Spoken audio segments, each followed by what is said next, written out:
Hello, ladies and gentlemen. Welcome to the Midwest Championship Series. It's Premier League Saturdays. I'm Tony Ernie alongside my good friend Ari Arts, and we have a phenomenal first matchup of the Bemidji Lumberjacks and the Chicago Jungles. Ari, these are two mid-pack teams looking to get a step ahead.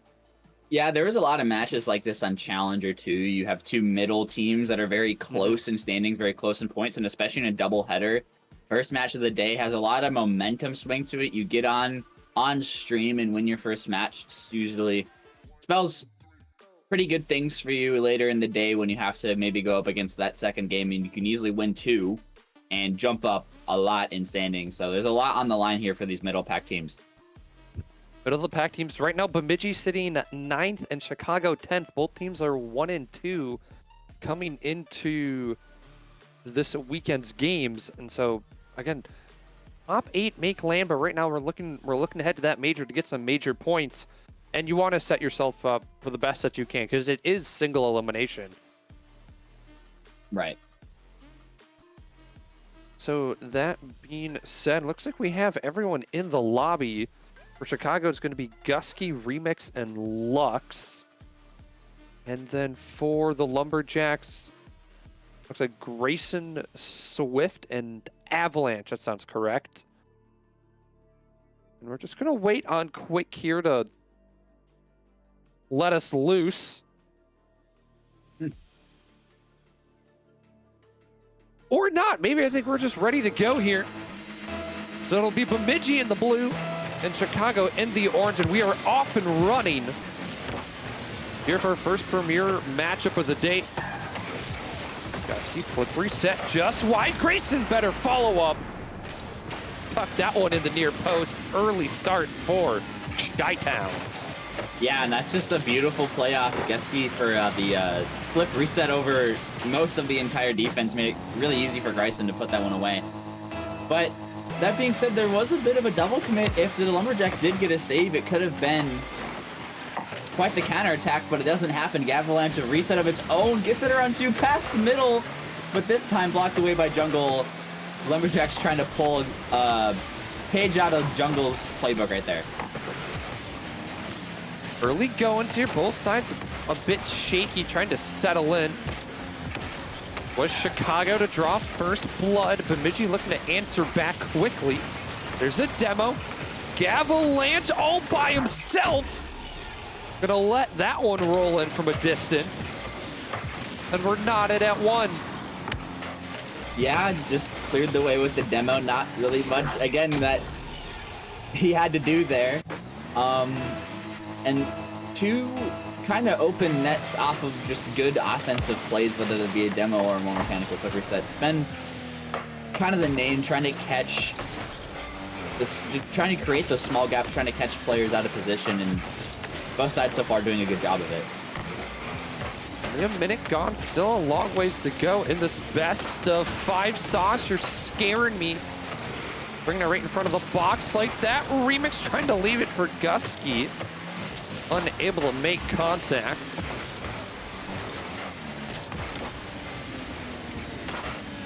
Remix, that's a good challenge. Draws 2. Swift. Trying to circle. Grayson's able to hold that midfield line. Sauce goes off the wall, questioning the decision making. Makes me look silly. Still has it. Grayson to Gusky, back to Grayson, over 1, gets the demo. What a play! I mean, what more can you ask?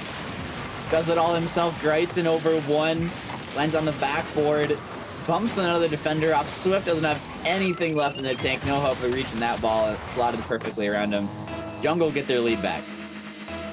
I would say it came down to perfect placement, but Grayson made them all look silly. There's another demo.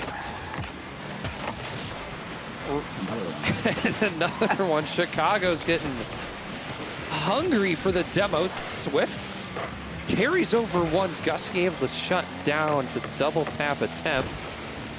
Still has it off the wall, trying to stay with it. But Sauce is able to stay behind it. No funds to follow. All 3 players in the Chicago corner. try to drop that one off. Bit of a traffic jam. It's the jungle getting a little lost in the sauce. Gusky pops over one. Remix unable to follow. I don't know how Gavalanche just got that demo. Nevertheless, half a game to go, still a 1-goal game. With Bemidji trailing by 1. Maybe they won't trail for long, though. Some offense coming up, but it's quickly shut down. Pass middle for jungle, no one there. Swift trying to deny it, but he's awkward. Gryson almost gets it around 2. Gavalanche keeps it under control. Sauce missing that challenge is an open opportunity. Gavalanche throwing himself in the way, but it'll only prolong the inevitable as Gusky just plays cleanup on aisle 7. And for Gavalanche, I understand why you got to commit to that ball, because you're the last line of defense there. But that initial shot attempt wasn't super threatening, so he might have had a little bit more time. Nevertheless, it's 3-1 now for Chicago. Remix looking to regroup. Sauce gonna bring it to the opposite corner. Gusky just taking his sweet time. He's gonna get bodied off, but the damage is done. Ball is in the blue half. Able to send it back once more. Around the corner, just wide. Grayson can't finish. Pressure's still on.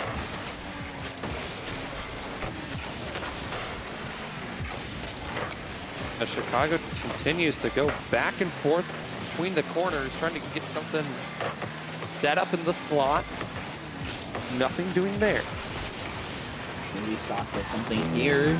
Bossy flick to the backboard. Can't quite get it around the defender. Gryson goes missing on that touch. Remix be there to clean it up, but it goes right to Swift, who's demoed off the play. Sauce trying to scrape something out of this, but shut down by Jungle as they hold on comfortably to this 2-goal lead. In Bemidji's corner with 40 seconds left. They're going to need a goal pretty much on this drive if they want to have any chance of coming back into this game. That's a beautiful pass into the corner, but the defensive read was even better. Maybe it falls its way in anyway. Ping-ponging around the entire player base in the server, and it finds its way into the top right corner. There's a double bump. I think it's from Gavalanche. Cleared out 2 jungle players.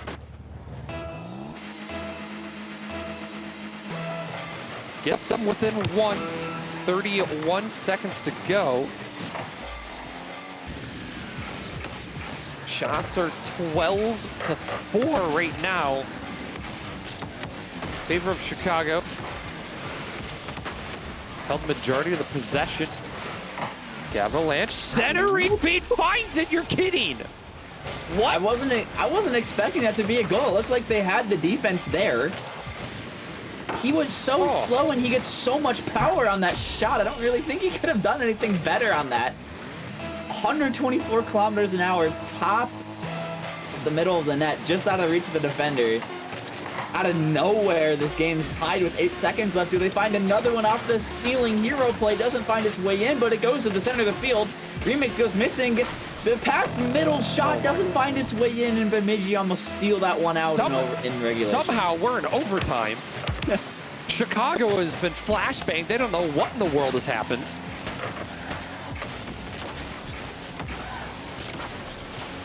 Bemidji finally has some life. Gusky couldn't catch off a Gavalanche. Grayson looking to pass to himself. Sauce will collect. Another bump in the midfield's going to allow Swift some space. But it's a massive clear. That might find its way. If Sauce doesn't get there in time. More control. Sauce going to be the first one to it. No. Oh, yes, he still is. Got the boost. The corner. Spacing a bit of a question for Bemidji. They get a little bit too close together. Grayson looking for a drive up dead center. Nothing there. Sauce dodges the bump. Remix will take away on the backboard. At the opposite direction, met by Swift.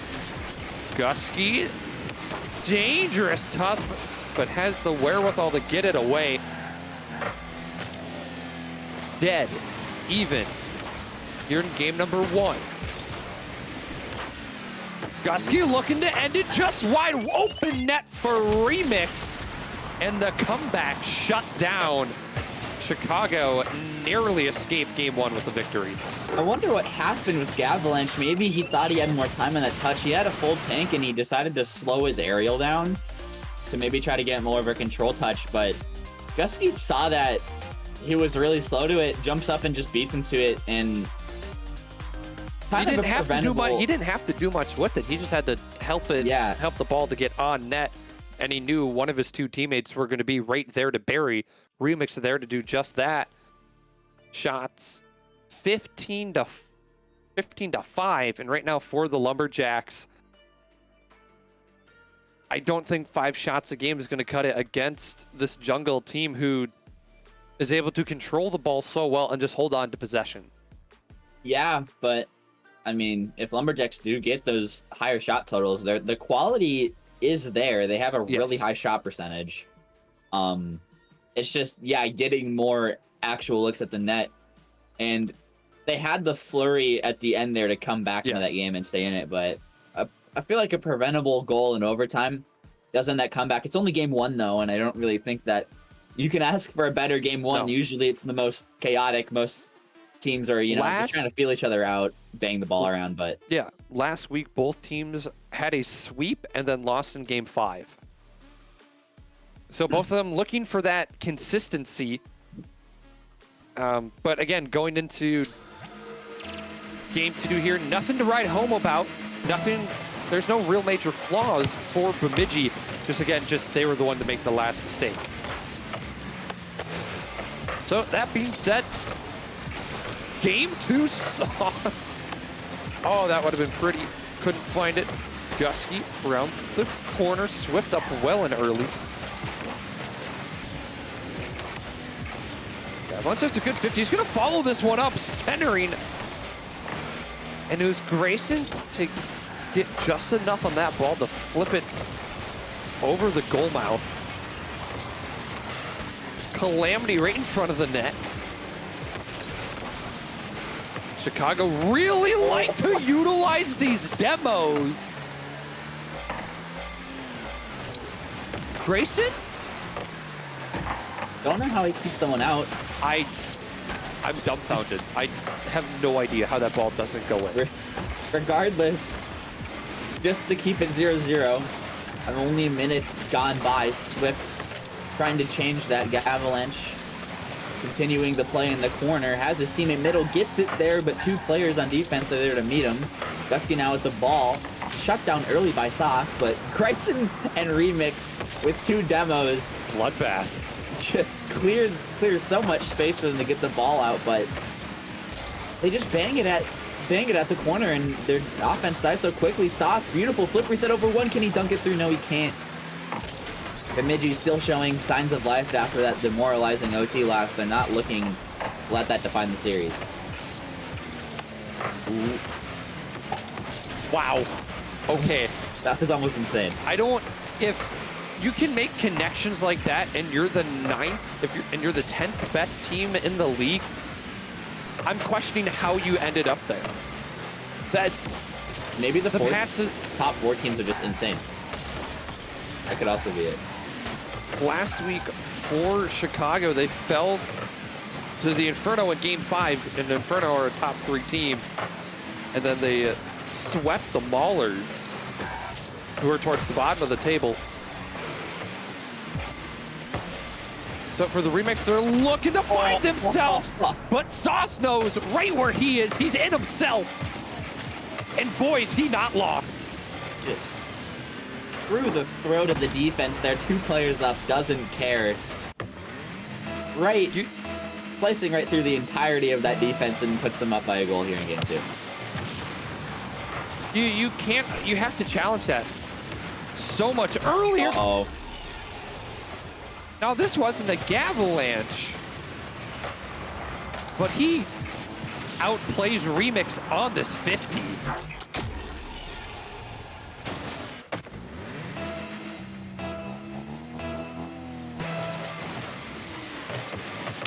Now it's 2-0. There's a bit of time left for Jungle, but maybe the reason why there's I think the right way you're trying to look for it is inconsistent. They show signs of brilliance for sure, but it seems that sometimes things just get out of hand for them so quick. This isn't a team the first time in the offensive end. The best way I would describe it is neither team has played a full 5 minutes. Right. And that's where they have excelled, where it was in game 1. Bemidji struggled to do that. And here in game 2, it's Chicago struggling that same way. Swift the fake. Avalanche was the intended target. There are 2 minutes to go. Avalanche not going to read that one properly. Off the ceiling pass, picked up by Sauce. And right now, everywhere the Jungle try to go, they're met by the Lumberjacks. What a save, Avalanche out of nowhere making that save. I fully expected that ball to go in. Remix, that's another great pass. Just Gusky not on the same page. And Ori, I don't remember a game where I've seen so many almost goals. Swift makes it 3-0 and the Lumberjacks chopping away. Yeah, I mean, at the end of the day, though, they're not goals. They can almost be a goal, but they're not. And it's not horseshoes and hand grenades. Yeah, I feel like this isn't the first time that the Jungle have had to deal with these situations where they're just almost scoring. That's a oh no, Gusky. It wasn't in, but it might as well have been. There was definitely someone, I think Swift was there, yeah, in the box, ready to clean that up, but beautiful angle on the double tap.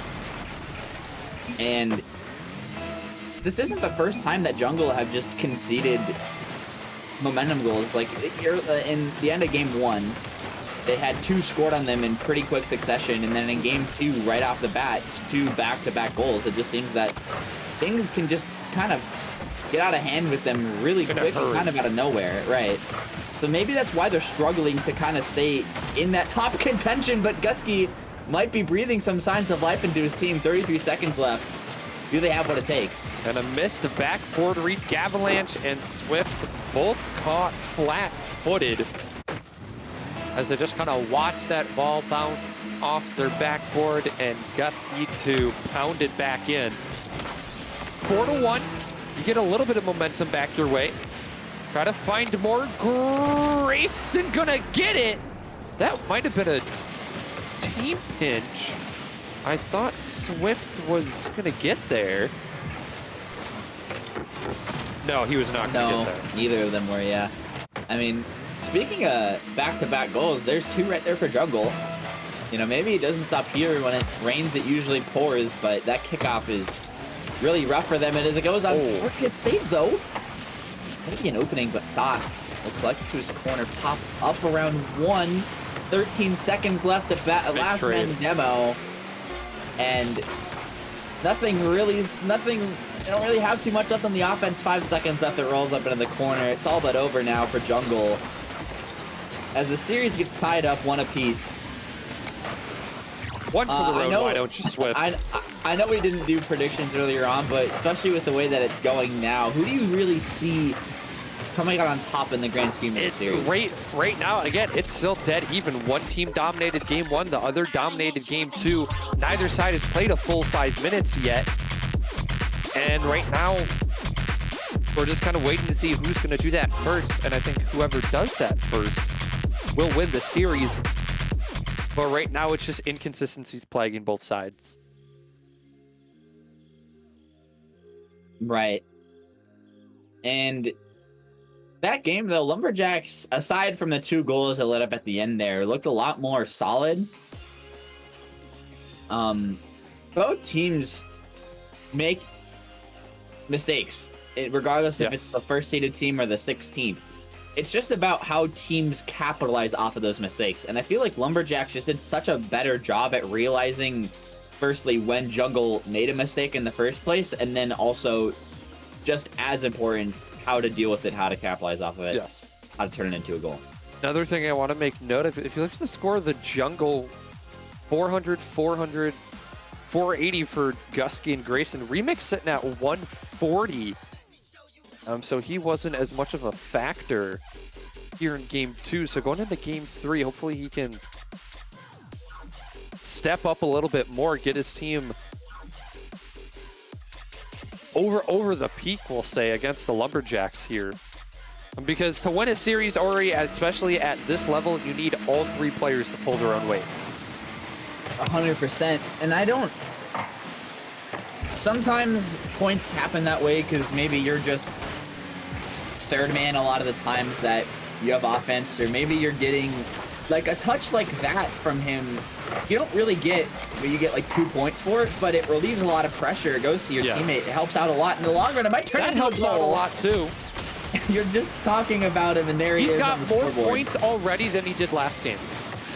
Yeah, he does. Oh my god, he does. He does. That. So, Remix, thank you for listening to the stream. You stepped up. My question has been answered. Now it's time for Bemidji to respond. I like that G2 decal. Yeah, it's really... I'm a big fan of that color scheme. Nevertheless, back to the matter at hand.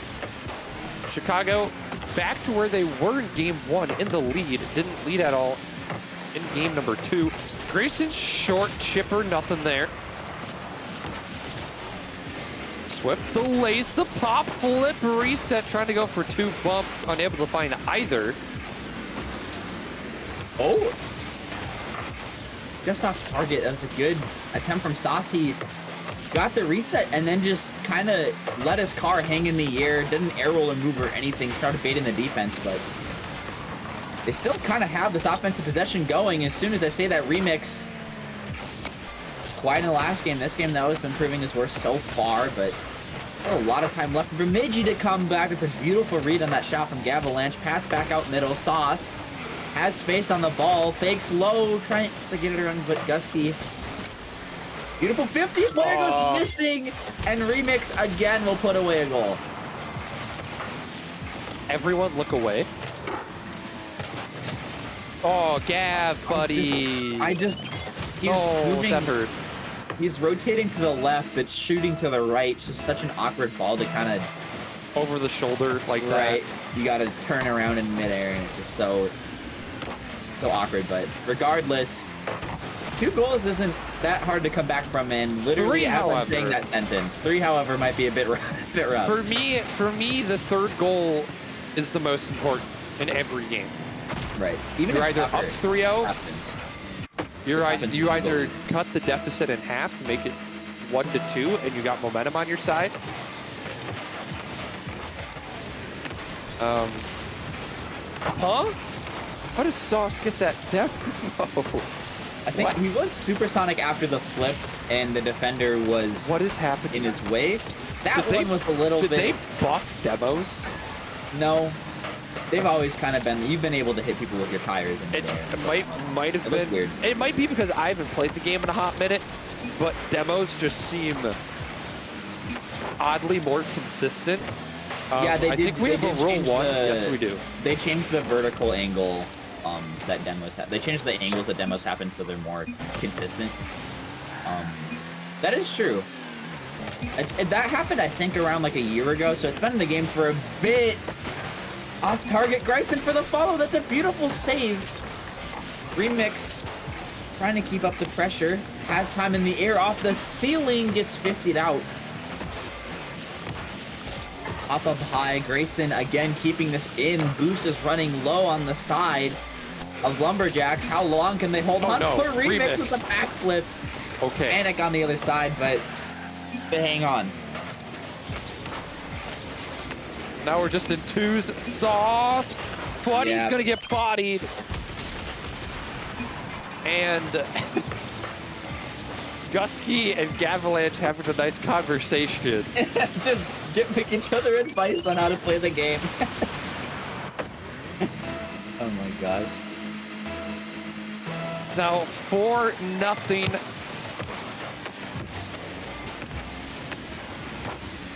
Game 3 all set for Chicago to put them on series point going into game 4.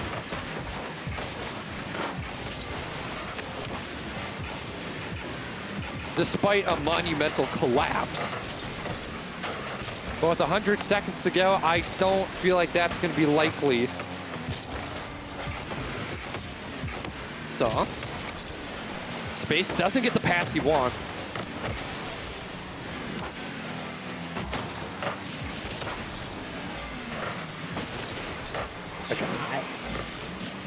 Happening though, and yeah, every single second is just so precious right now for Lumberjacks, and more time that Jungle are spending with the ball, with possession. It's so weird. Because you think maybe Bemidji would able, that's a nice demo attempt, but just composure on the defensive line to keep it out. You'd think Bemidji would keep some of that momentum into game 2. It's quite a decisive game, and yes, right back the other way. Now they're the ones getting blown out by 4 goals at the end of it. Really interesting on how heavy that momentum sways from game to game in this series so far. Like we said, it's kind of just been it's literally one team to the other in both dominating fashion. Sauce golden opportunity. Might have counted his chickens before they hatched. But 20 seconds to go. Sauce was trying to cook up something special here. He's just looking to game 4, try to tie this series up. Because right now it's Chicago dominant, but the way the trends have gone, game 4 might be in Bemidji's favor. Gonna have to see if they can flip the script. Grayson to rub a bit more salt in the wound. Like the words out of my mouth, salt in the wound. Out of 5, out of 4, what's the difference? Jungle. Yeah, fair. We get a guaranteed game 4, and I think Bemidji are gonna want us to take us to Champions Field. I don't think they're gonna want to go out. Well, of course. You know, game 4. You never want to lose a series. Well, yeah. But it's like if you're gonna, again, neither team has played solidly throughout all 3 games. It's been the battle of inconsistencies. Quick note on Remix, he's definitely stepped up, almost dropping a foul. Yeah, I mean, so the point average for this series of him is gonna look pretty normal. Yes, it's gonna look normal. Not but the case. If you look at the individual games, it's gonna be I average 400 points because one game I get 100 and one game I get 900. It's not because I'm going like 300, 500, 400, you know. No. Normally that's how people achieve that, but that being said, shots very even, 11-10 in favor of Chicago. So offense is there for either side. Both teams consistent on the goal line making saves. But for the Jungle, they're gonna look to end it here and now, to avoid going to game 5, because Ori, as much as a commentator, I like going to game, like, serious deciders. Players gotta hate them. Yeah, I think Jungle want this one to end here, 100%. I mean, I feel like they're trying to prove that they're not a, you know, middle pack team. I feel like they've taken games off higher place teams. They want to prove something. But first you gotta go through Lumberjacks. First you gotta go through Sauce. Pops up so high to the backboard. Grayson just doesn't have the resources available to get up to it, and already starting off on the wrong foot here in game 4. And as one team has dominated the even-numbered games, the other dominates the odd-numbered games. And it's Bemidji's turn right now. Granted, we're not even 30 seconds in.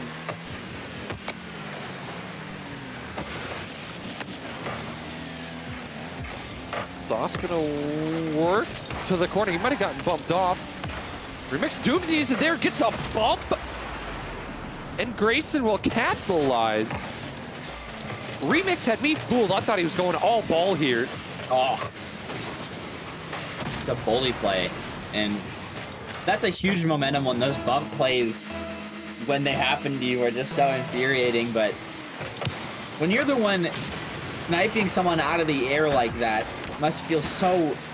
It's kind of satisfying. So yeah, but oh my gosh, Sauce just refuses to let his team go down.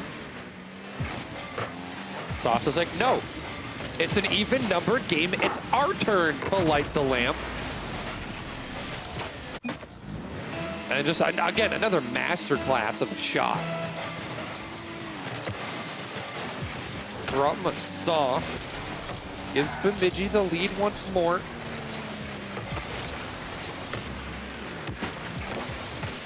Miscommunication for Chicago.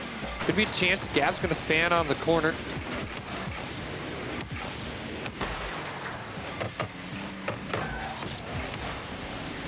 Remix to center, but nobody's home. Grayson way back on his own goal line makes the stop. Again, good looks for either side, but it's just oh so close, and we know that's not going to cut it. Reggie thought they were going to start to close in. Teams trying to control that midfield as we continue to go back and forth with 3.5 to play. There's a big whiff. Gavalanche gets taken out. There's a whiff in front. Gusky there at the last moment. Bemidji, I mean, they might want that one back. It's only a 1-goal game. They're not out of the woods yet. Maybe comes back to bite him, and not 10 seconds after that misfortune on the goal line, they get scored on off of another bump play from Jungle. Grayson with no boost. It was absolutely everything in his power to get Avalanche out of the way, and does so, and in the process, now the game's tied. He didn't have boost, but he had a front bumper he could use, and he did just that. Off the ceiling. Remix to Grayson, trying to cut that one down. Gab's just gonna launch one on Gusky, able to cleanly get it away. Remix looking upfield, Gusky doesn't make contact. The Avalanche, a lot of space to work with, not a lot of boost. Infield pass to Sauce, drives one, top shelf. And it doesn't get any prettier than that. Zero boost plays from Gavalanche this time on his end, and yeah, you can't really pass that one any better. Shot, also super pinpoint. And it's been Sauce, just 500 points with... He's got the team in his backpack. He's got the team in his 3 goals. 2 of them have been a solo effort. On the defensive end, though... Sauce has 500 points, and both Swift and Gavalanche are still floating around the mid-100s. Sauce is doing it all here. Yeah, he's been doing a lot. It's been mostly the defensive end that needs work. Ooh. If your player's dropping a hat trick and you still can't pull away with the win, I'm pretty sure that's more of a defensive end thing. You don't really need to score 4 goals to win in a 3s match, but maybe they will here. Sauce is gonna put another one in, make it 4. He's just not letting his team die in game 4. He wants to see them go all the way to game 5. And Grayson cut up a little bit forward there. Good chance for Sauce. I know, wide open net. He's going to capitalize. He's shooting 80%, 4 for 5. Can't ask more from him. Gusky off the backboard. It's sloppy in front for Chicago. Get a demo, buy some space. Grayson's the way back. He's beat. Sauce, he wants more. Give him the assist. Gavalanche hit the weight room. Goes through all of them. Sauce That's a beautiful corner read touch there. Cut off the entire defense. No one in the entire lobby expected that touch. Except maybe Gavalanche, who's ready for it. And now a very comfortable 3-goal lead with under a minute and a half left. Lumberjacks, through Sauce just refusing to let his team lose in this game 4. Maybe have punched a ticket. Yeah. Maybe have punched a ticket into game 5, but it's not over yet. Yeah, they're just looking to kill time now. Gav ripped it to the corner. Beautiful beat. And right now, for Bemidji, you're just looking to keep it to the perimeter. No way. Oh. Well, I think they did a lot more than just keep the scoreline 3 goals. I think they wanted to find a really secure it, and comebacks are possible, but I don't know. I don't know, Ernie. Maybe. Nope. Look who else it is on the goal line to send it away. It was Sauce. 45 seconds. It's the Sauce show right now. He's dropped the foul. In rare company for sure. Not something you often see. And for the jungle, you're just thinking, what has happened? You've played solidly, but when there's times where a player steps up and takes over and there's just nothing in the world you can do. Yeah, and wait, I think what it is too is that, yeah, Sauce was on the scoring end of all those plays, don't get me wrong, and a lot of them were solo efforts, but he had the space and the time to do such plays because his teammates were quick on the challenges, were getting good beats, and forcing jungle to be awkward. So yeah, Sauce did kind of just use every single inch of wiggle room, but yeah, he didn't do it all by himself. His teammates did generate some of that space for him. And credit to Swift and Gavalanche, they were like, okay, he's got the hot hand. We're just going to give him the ball and give him some space. And he utilized it, had forced a game 5.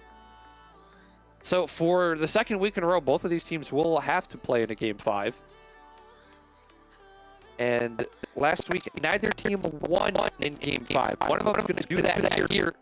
It's gonna have to happen. It can't happen infinite OT. For the stream schedule's sake, or overtime should hopefully not go for 10 minutes.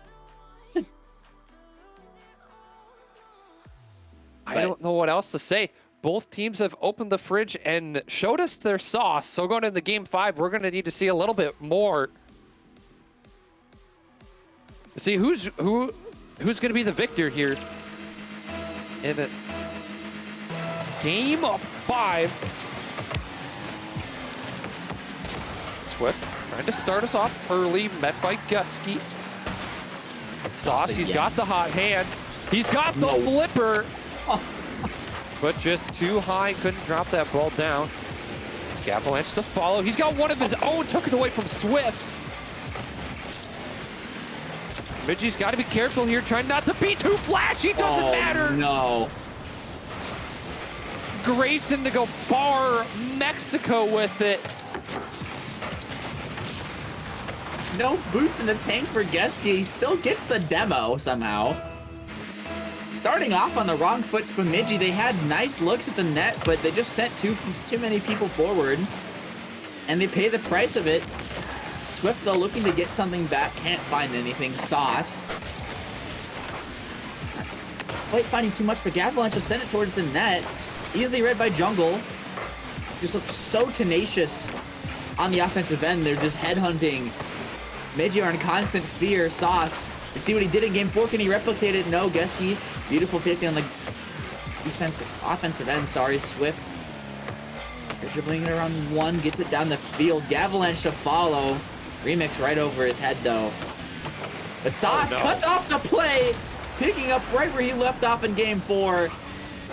Add 1 goal of what might be many to his tally for this game. And Gusky just misreads it. Ball left all by itself. Sauce will say thank you very much.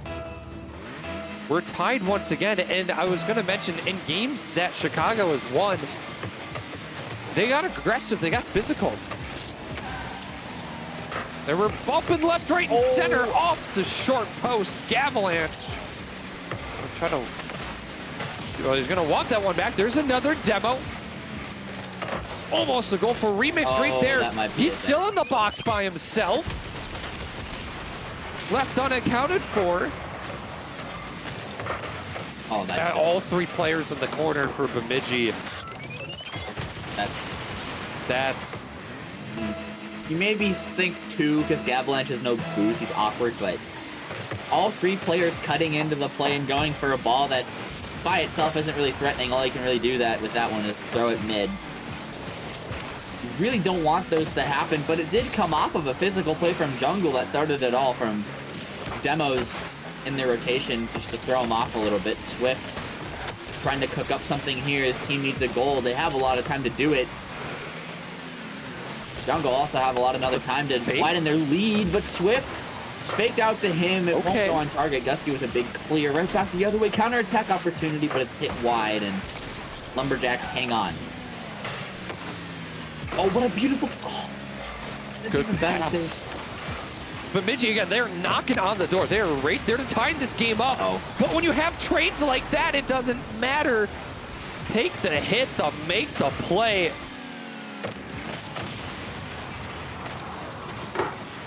Gusky gonna chuck it in reverse.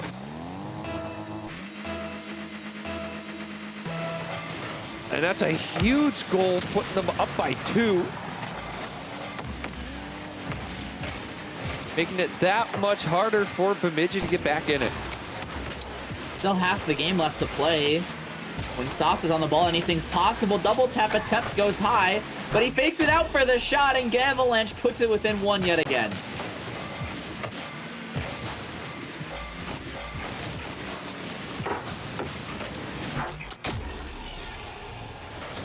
Never say die.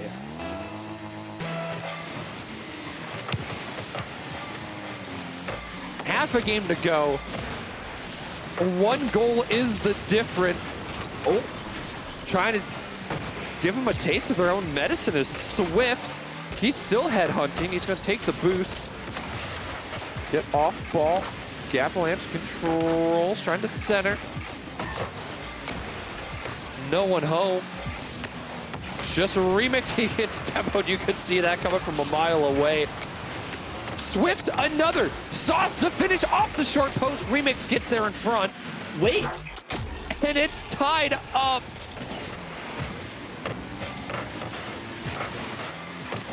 You said Lumberjacks giving Jungle a taste of their own medicine. Everyone's out of position for Jungle, but that's off of just so much physicality from Lumberjacks. They're getting in the net, they're getting demos, they're stealing boosts, they're forcing awkward touches on the goal line like that.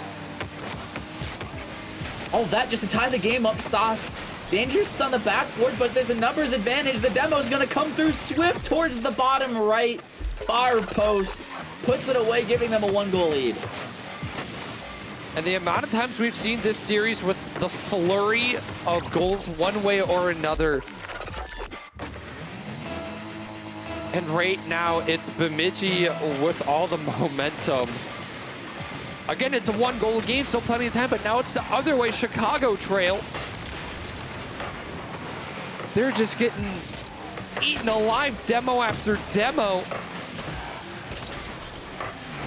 Bemidji, we know their defense has been shaky throughout this series. Have to stay on top of it. Another trade off screen. Pass intercepted. Swift has a shot at it. Uh-oh. What has happened? Sauce. The musty. And right now, that third man's so key for Bemidji. Don't want to give up this late lead in this series decider. But they only need to hold on for 55 seconds more. Gusky gets bumped. That might actually help him. Shot gets directed wide. Gusky, full tank. Gonna stay after this one. No Flip way. reset far down on the goal line. Grayson will finish. And man, that ball just hung in the air what felt like forever. You had Gavalanche getting back in time. Sasha just wasn't confident in that challenge. I also don't really expect a bar down reset. I think if it was any other shot, there's at least a 50 coming through, but Bemidji aren't able to hold on. They might even concede one here off the kickoff. That's an awkward touch into the backboard. Beautiful cleanup from Sasa, not letting that one get too out of hand. 20 seconds left, can still definitely, something can happen here for Bemidji. That pass goes to nobody. Now there's a numbers advantage. You don't want Jungle to be in the situation. You know they're going to get physical. Kind of chaos ensuing here in the corner. Swift with a little bit of time. Quickly shut off by Gryson. 7 seconds left. Bemidji finding some room to breathe. They chain it down the field. Goes bounce into the corner. Midfield cut off by Geske. Remix. Can't keep it up. We're going to go to overtime here in game 5. And after all that, 25 minutes of play, we still have yet to find a winner. Next goal's gonna take it. The next mistake will be the last. Games 1 and 3 in favor of Chicago, 2 and 4 in favor of Bemidji. Gusky's gonna try to take this over. He's met by Sauce. He's had the hot hand since game 4. Have to shut him down if you're the Jungle. Sauce, lots of space, gives it to Gav. Backboard! God. That would have been an amazing, So play. close. Dead even from the top of the show. Team's going to absolute war to determine a winner. Remix just wide. Had it dialed. Just couldn't fine-tune it enough. No. It doesn't matter. Gavalanche thought he could put it in a safe spot. Little did he know. Remix lurking in the shadows.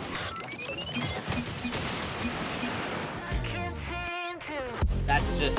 And Chicago to take the opening match of the day. In game 5 OT, it doesn't get any closer. Oh, man. That's just unfortunate for Lumberjacks. They had an opportunity in that overtime, the ceiling double pass. Yep. If Avalanche just hits that ball back It's middle over. in any capacity, there's a cleanup, there's nobody in net for Jungle, it's over.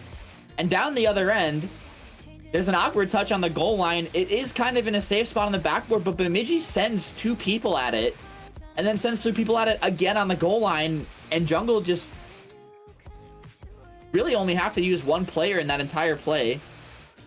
Huge. And get away with it in overtime. And it, at the end of the day, it was just Lumberjacks had those double commits in those games where they were getting kind of physically harassed, where it was awkward. They had more panic moments than Jungle. Yes. I felt like they had more times where they just send 2 people at the ball, and in a scenario where there isn't even really a shot coming through, it's just a touch from Jungle, and it just sends them into a panic. But regardless, you kind of got to keep your head held high if you're Bemidji. You still have another game left to play. And I mean, you were literally that close to winning that series. That you can, again, it's not something to beat your head. It's not something to beat yourself up over. Again, learn from your mistakes and move on. You got another match coming up. Speaking up, we have another match coming up on stream. I don't know if you knew that. It'll be the Atlas and the Maulers coming up in just a short while. So we're going to throw it to a short break here. Make sure everyone gets back into the lobby. And we'll be right back with you for some more Premier League action here this Saturday. They say time should heal, but it's been too long. Couple months where I can't seem to move on. I can't seem to move on. I can't seem to.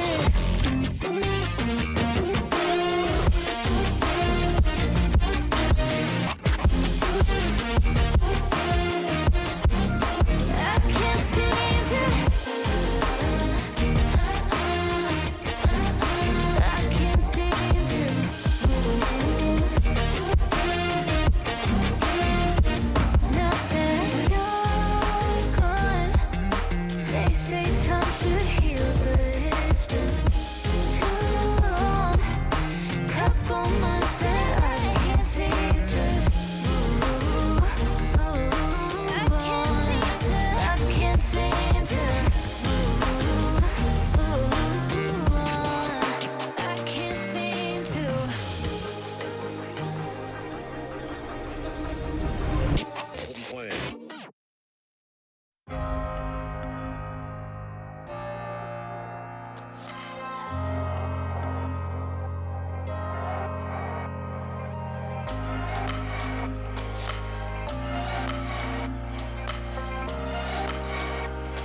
right before my eyes, but it took me time to care. No excuses, I'm feeling useless, 'cause you're not playing fair. We've been played by the hand that we laid, knowing we will never win. Keep your turn as a lesson learned for the ending to begin. 'Cause it's settled in my mind, it's settled in my mind, 'cause it's settled in my mind again. Yeah, it's settled in my mind, it's settled in my mind, 'cause it's settled in my mind again. Things get old because we've been told that it shouldn't be this hard. You won't give because I won't take. We're conflicted from the start. 'Cause it's settled in my mind, it's settled in my mind, 'cause it's settled in my mind again. Yeah, it's settled in my mind, it's settled in my mind, 'cause it's settled in my mind again.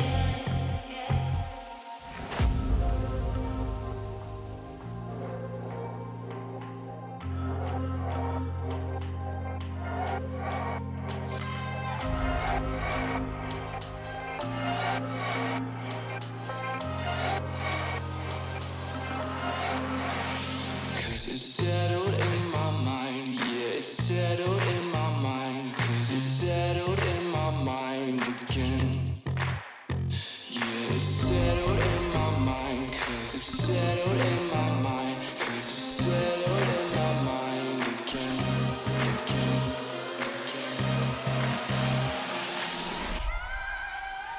Cause it's settled in my mind, it's settled in my mind, 'cause it's settled in my mind again.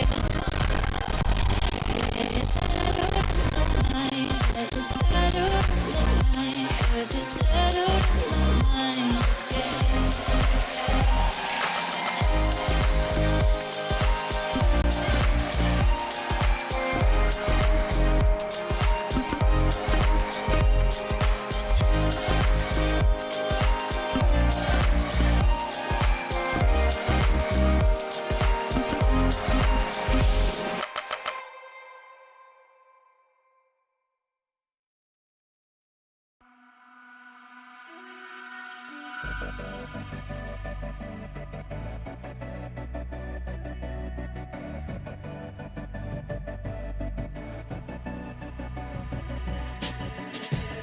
They say that life's too short to be holding this tight.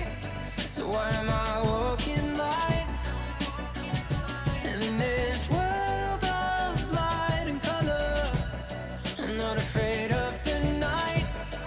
When this future's so bright, yeah, I got all these friends and we're like, it's not the end. Whoa, this new world is ours. This new world is ours, and all these friends, and we're like, it's not the end. Whoa, this new world is ours. This new world is ours.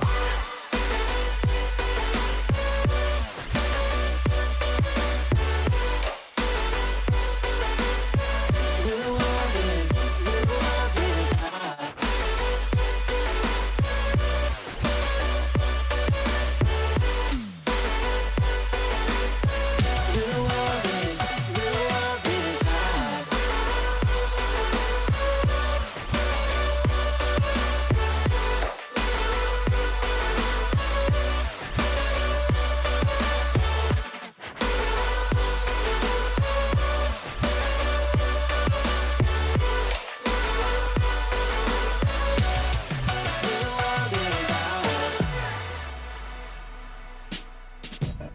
They say that life's too short, and I can feel in my bones.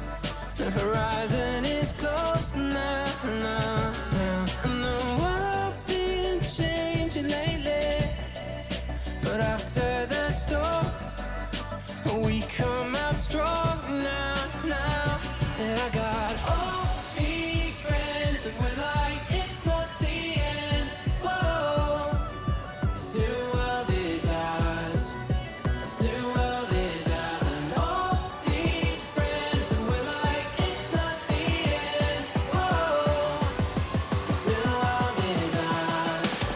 This new world is ours. This new world is ours. And I got all these friends, and we're like, it's not the end. Oh, this new world is ours. This new world is ours. And all these friends, and we're like, it's not the end. Oh, this new world is ours. This new world is ours.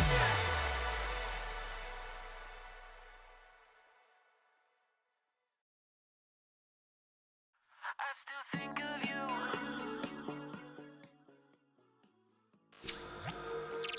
Oh, welcome back to Premier League Saturday here for the Midwest Championship Series. I'm Turney Ernie. Alongside me is my good friend Quick Horizon. Quick, you just missed a barn burner of the series between the Lumberjacks and the Jungle. But we got another one ahead of us here with the Atlas and the Maulers.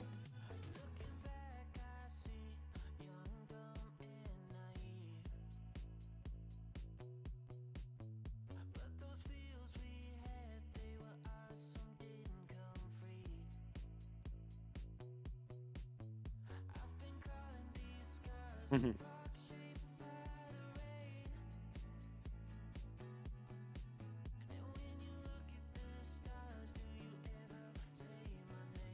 And it was neither team could find the consistency they want, which going into this next series is both teams have been consistent, but in opposite fashions.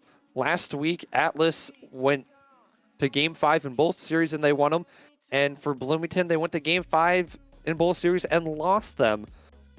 So we potentially could have a Game 5 on our hands, but right now, the Atlas coming to today, I believe 3-0, 4-0 today.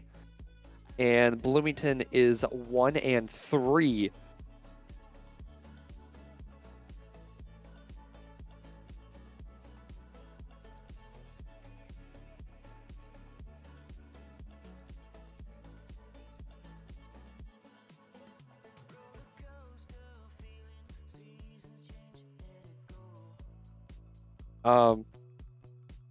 Quick, you might be muted. That's my bad. I totally forgot. It's a separate button for my mic. I said That's nothing unfortunate. important. That's the It's way been she a goes. one-sided conversation. Whoops. I said nothing exciting. I just want to know He what didn't. your He predictions really are didn't. heading into this one here. You just want to know predictions. I just want a Game 5. I hope both teams have Back-to-back fun. game fives, yeah. Well, last week, these teams went to Game 5 in both games. So hopefully you can hear Quick Horizon now. Should be able to. I got it fixed. It was just one button. That's the Atlas in the blue, the Maulers in the orange. Quick start here over the course of these 30 seconds. A lot of aggression coming out from the Atlas, which isn't too surprising. Which is expected. Right. Gatman, somebody who has previous Premier History. experience, but Nightfang here, kind of the big question mark on this squad. He is their Rising Star sub. He is a first-round pick Rising Star, but they did have to dip pretty low in order to get this team together. So definitely going to be looking to see what he does. Big center opportunity from Nightfang. Gatman going to cut this one off at midfield. Clash popping it up. Great touch by Fusion, looking to get controlled. End is going to challenge him. Oh, he goes under. He gets the Oh, pinch. no. Oh, just off. Huge He's gonna opportunity want for the that Atlas. back. Yeah. That is a tough bounce and a half. Nevertheless, the Atlas are going to keep at it. Fusion Bleach trying to spearhead, set up a play. Nightfang off the corner. There's Gatman. That's a beautiful play from Mankato. Mankato striking first, probably about what I would have guessed. Nightfang with a great dish into the corner, a beautiful bounce out. Little bit too much aggression coming out from the defense there. Not quite what the Maulers want to see, but they're still getting set. See Clash wearing his Maulers jersey. He isn't the GM, he isn't the AGM. This man is just dedicated. Back-to-back seasons going down to the Maulers.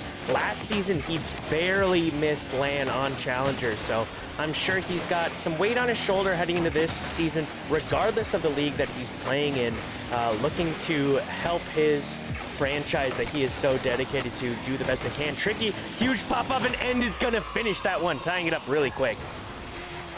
And just kind of a misplay in the box for Mankato. End will capitalize. Made it look easy. I mean, when the ball's just floating in the box like that quick, you have to capitalize. Absolutely. He did just that. Ties us one apiece. Fusion Bleach looking to retreat. Around the corner, two in the corner. For Bloomington, got to be careful. Batman looking to center. He's met by Tricky. I think Pop gonna try to waterfall this one down. Again, Tricky on the backboard. Gonna shut it down, and at this level, you have to defend the backboard. Otherwise, you will get burned. So far, Bloomington has not been burned. Tricky on the follow-up just wide. Clash looking to create some space here. Almost gets the center, but Nightwing is there to cut him off and gonna pop it back up. Clash keeping it on the opposing end. Now Nightfang again in his own half. Great touch there to beat one. Gonna look to beat two, but End. Ooh, maybe not the touch he wanted. Fusion Bleach in dangerous situation. Oh, what a save! Oh, it didn't matter. You see Fusion Bleach in the cams there. He wanted it and he got it. Oh man, that was so close. Oh, Clash just gets the worst touch just that he could have gotten on that. Yeah, I And mean, just what do you takes do? all the momentum off the ball, kills it right in the box. Gatman looking for two misplay. Doesn't get the touch he needs. Flash off to the side. Gatman's going to be right there. He was unable to get bumped off. And a little bit of space. Fusion Bleach just shadowing. He's turned to follow and unable to get the touch. 100 seconds to go. 1 goal lead for Mankato. Gatman stayed composed. Maulers They're 1-0 want for this now. one back so bad. The aggression that we're seeing from them just is a lot of unmatched so setup. far. Yeah, they're really trying to get that second man to get the goal in, but the defense from the Atlas just absolutely shutting them down. As we approach only 1 minute left, the Maulers definitely have an opportunity, but they have to figure out how to get past this Atlas defense. Fusion Bleach in a dangerous situation, goes for the bump on End, but not quite able to get there. Gavin now looking to set up his teammate, not quite able to get there. Nightfang with the shot, gonna get cleared away by End. Fusion Bleach is going to keep this in the Maulers' half. That shot is going to be on, forcing a clear by Clash to his teammate Tricky. Big pop up. Nightfang now looking to get this ball to the sidewall. And now that we're under a minute here, it's getting very dangerous for the Maulers. Clash with a huge opportunity. Feels bad, man. Feels bad, 30 man. seconds to go. Still a 1-goal game. Shots are pretty even. 5-6 in favor of Mankato. But for the Atlas, they're able to get all 3 players in the box, send that ball away. One final rush here, potentially. For Bloomington, past one. Can't get it past Nightfang. Hold on. Where is that pass going? Nevertheless, Mankato to take game 1. Was big Not for as him. convincing as it looked. Maulers were right there. Just a lot of setup and not a lot of final shots for Bloomington. And they're really just stifled at midfield, and credit to the Atlas defense there. But for the Maulers, we're just going to need to see a little bit more. Yeah, agreed. A lot of defense coming out for the Maulers, but unfortunately that's not what they needed in order to, try to come back in that game. The Atlas's offense is looking super solid. Honestly, Nightfang looking super solid. 2 assists in game number 1 is pretty huge for him. So going into game number 2, I'll have to see what it'll bring, because last series, one team won all the even-numbered games, the other team won all the odd-numbered games, including game 5. So we'll see if that trend continues here with Bloomington, excuse me.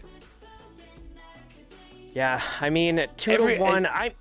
They have to change something. Even. I just don't even know what they need to change. They looked pretty solid out there. I guess just connecting on the shots that they're going for is probably the biggest thing. We're going to have to wait and see. Game 2 off and going. Nightfang goes low.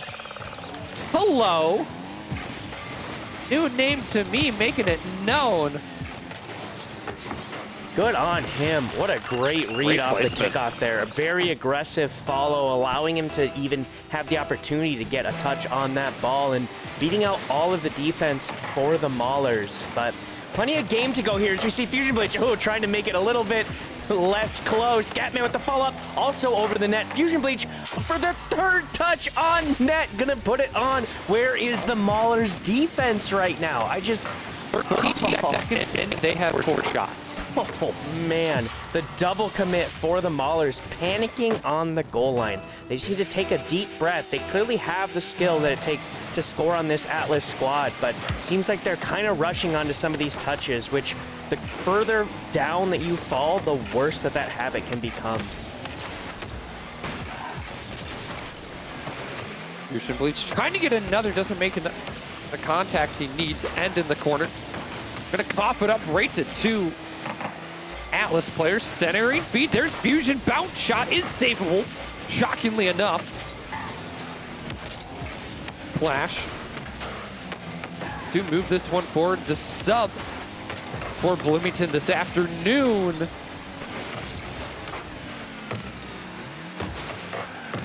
What a huge bang by End. Man, just no teammates there.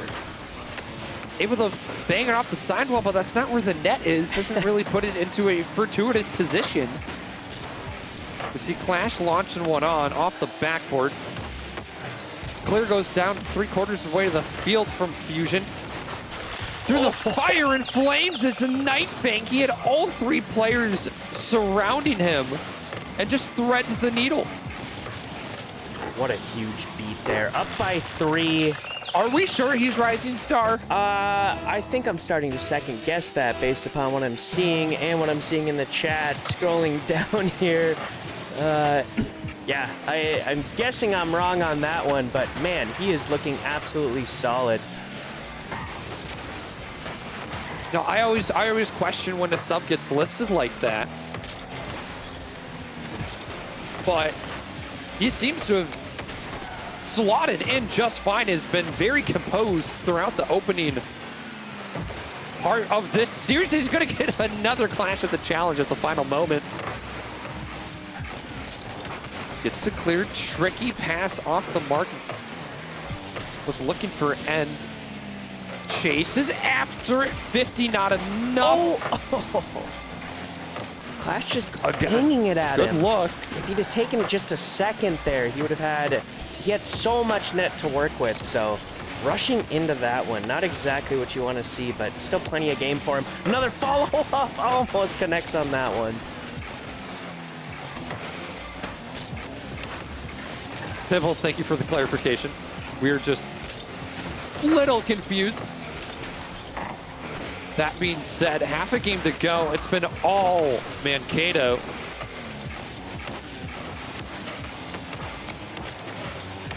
Nightfang got the ball on a string, working it around. Oh, Clash pop. Again in the open, but it's in the open space. There's no one there to follow it up. So Mankato's just going to feast on it if you continue just coughing it up like that. 2 minutes to go. And bit of a stutter trying to get things going. Oh, not what you want to see from Tricky there. That would have been a huge opportunity for him to get that ball out center, possibly creating opportunity for a shot to go out, but barely missing the ball on the sidewall. And then under 2 minutes, they're definitely sweating clash. Ball on the wrong side of his car, not able to connect on that one, and just keeping it down on the Atlas's side. Night Fang with no boost, trying to make a move on it. There's Here's a an look. opportunity. The demo's there. Tricky, no boost, faking, gets it in. Gatman Okay. so close. They get on the board. That's the start. But the shot could have been placed a bit better from N. Didn't have to scare us so much there. That fake from Tricky did a lot of work there. Just going up, even if you can't make the connection with the ball, making the defense panic like we've seen the Atlas doing to this Mauler's defense was absolutely huge. And with a huge shot! What a read! Excuse you. Oh, man! It's not the end. It's just the start. Gets his team back within one. Oh, man. Spicy angle. Tricky trying to steal it, trying to pad those premier stats, it looked like. Didn't even need him there. Just a nasty angle from N. And again, huge aggression coming out from the Maulers, but Gatman there to cut that one off. Tricky keeping the ball in the Atlas's half. We'll see Fusion Bleach try to make a move on it. They're at center, but Night Fang is there to cut that pass off. Night Fang now pushing this ball out towards mid. He doesn't have boost to follow it. This is going to give Tricky an opportunity to feed it to his teammate. He's going to go for the solo play. Almost gets the 50, but Gatman again there to cut that one off. The defense from Gatman coming out huge here. He did barely miss that goal, the first goal coming out for the Maulers, but he is not looking to let that happen again as we go under the minute mark. Oh, what a read from Gatman. Huge touch, barely off target. I was going to say... And Kato no, it's has to be in. careful as the defense was was starting to look a bit shaky. But Gatman to do it himself. 4-2. I think that might seal this one. As much as I would like to see the Maulers come back, it's been difficult for them to get, I mean, even 2 goals. We saw 1 in the first one, 2 in this one, but to see them That's a double start. that is definitely a start. Huge demo, but off by End. I don't know if it would have mattered. Fusion Bleach on the backboard is incredibly dangerous. That man is super talented, super smart with the plays that he makes. So I don't know how much N could have even done there, but Gatman looking to get the Atlas. Another one, almost feeds it down to Night Fang, but Clash there to clear it away. Final 10 seconds start to wind down. And the Atlas are just going to hang on despite being outshot by the Maulers. 10-9. Oh, just off. And one for the road. Again, not going to happen. And the Atlas will go up 2-0 in the series. And again, another close match that they just eke out of. Yeah, incredibly close there. Taking a look at the scores, tons of shots coming out from the Maulers. 12 total shots, but only 2 goals connecting, and only End, the guy able to put it in. Versus on the Atlas side, it doesn't matter that Night Fang is the rising star sub. He was able to connect on 2 goals himself. He is not the sub. Night Fang is not the sub. I keep saying that. I apologize. Night Fang, the starter. I keep thinking of somebody else. I'm picturing somebody in my mind. It's not them. Gatman, the sub for this team. Quick, you gotta lock in. I gotta lock in. We got 2 more series after this, at least. We're still. You gotta lock in, my guy. My bad. Nevertheless, it's 2-0 4-man Kato. The Maulers have their backs up against the wall. Last week they went to 2 game 5s. This week they're looking to start off getting swept. Not how you wanted.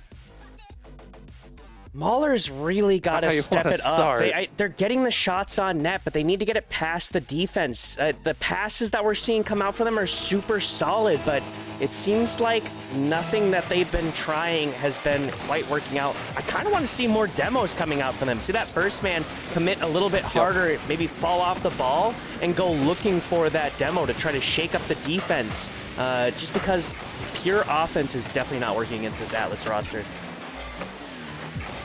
Well, for the Atlas, it really all starts at the midfield. And allows them to They lock it down well, and then from there it's just all offense. Again, Nightfang at the midfield, stifled out by End. Solid demo clash. The odd man rush stays out. Awkward angle for Fusion. This one tossed up the Gatman laser top shelf. With purpose, he puts it there. Huge bang up to his teammate Gatman. Oh man, Gatman reading that play just beautifully. Deep downfield, doesn't matter. Looks like he's been playing with this roster the whole entire season so far. Going up by 1, the Atlas have struck very quickly every single game here, and doing it again in game number 3 is definitely not a great sign for the Maulers, so definitely got to look for them to do something a little bit different here. Clash now looking, there is the center. Tricky is there with the shot. Great placement, far left side, beats all the defenders. Maulers tie this one up very quick. And Gatman just awkward no boost on the near post. Kind of locked himself between a rock and a hard place. Again, tied up. Bloomington just needs one to really get in this. And doing a lot here for this squad. That touch there almost led to a goal, but man, really need to see a little bit more here from the other 2 players, it feels like. Big middle touch. Didn't matter though. Fusion Bleach, what are you doing there? Great read. He's always there. He always has. He always has been there. This team does such a good job of controlling the midfield and making it so difficult to break out. And End's gonna just watch that one fly by. That touch by Tricky, not the best. You got to keep control of the ball when you're taking it into the corner like that. The bounces can become so dangerous, whether they go up, down, or middle. Doesn't really matter if you're not close enough to follow up for the second touch. And we see it directly lead to an Atlas goal. Fusion Bleach, low boost, doesn't matter. Nightfang, great demo read there. Pops over Clash, who was chasing him down to get another touch. Fusion Bleach at the center, but Nightfang dropping back for boost. Not able to go for another play on that one. Now we're going to see, Nightfang feeds it up to Gatman, who's not quite able to make the touch. And the offense coming out. Oh, the shot from Gatman! What is this offense from the Atlas? Get out of here. And when you triple commit in your defensive end, players like Gatman are going to do that to you every single time. 3-1 at halftime. Things aren't looking too bright for the Maulers. Yeah, agreed. This is looking a little bit rough. Again, this is what we keep seeing every game. The Maulers able to get a goal, even 2 goals, but that 3rd goal they have not been able to find, and under halfway, they really got to figure something out here.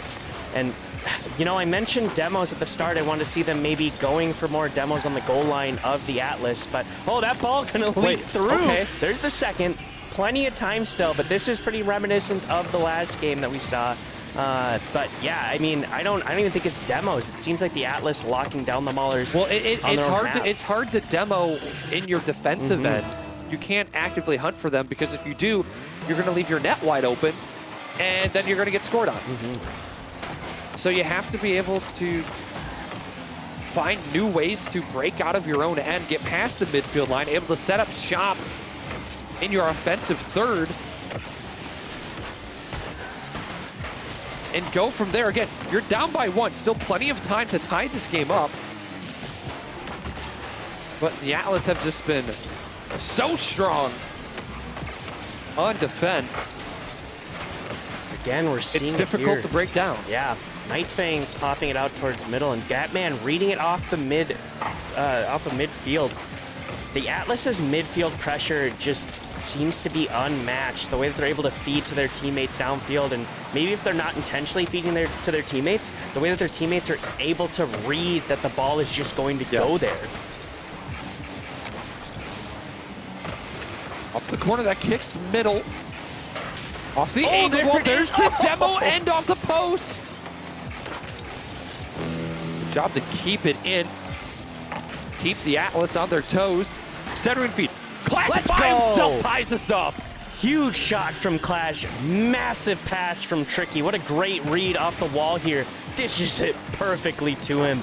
Catches the defender flipping into net, and there's just nothing Night Fang can do. He's just hoping that the flip will put himself in front of that ball, and Clash perfectly puts it right side. There it is. We're tied up for the first time in a while here. Mahler's finally looking at an opportunity to win.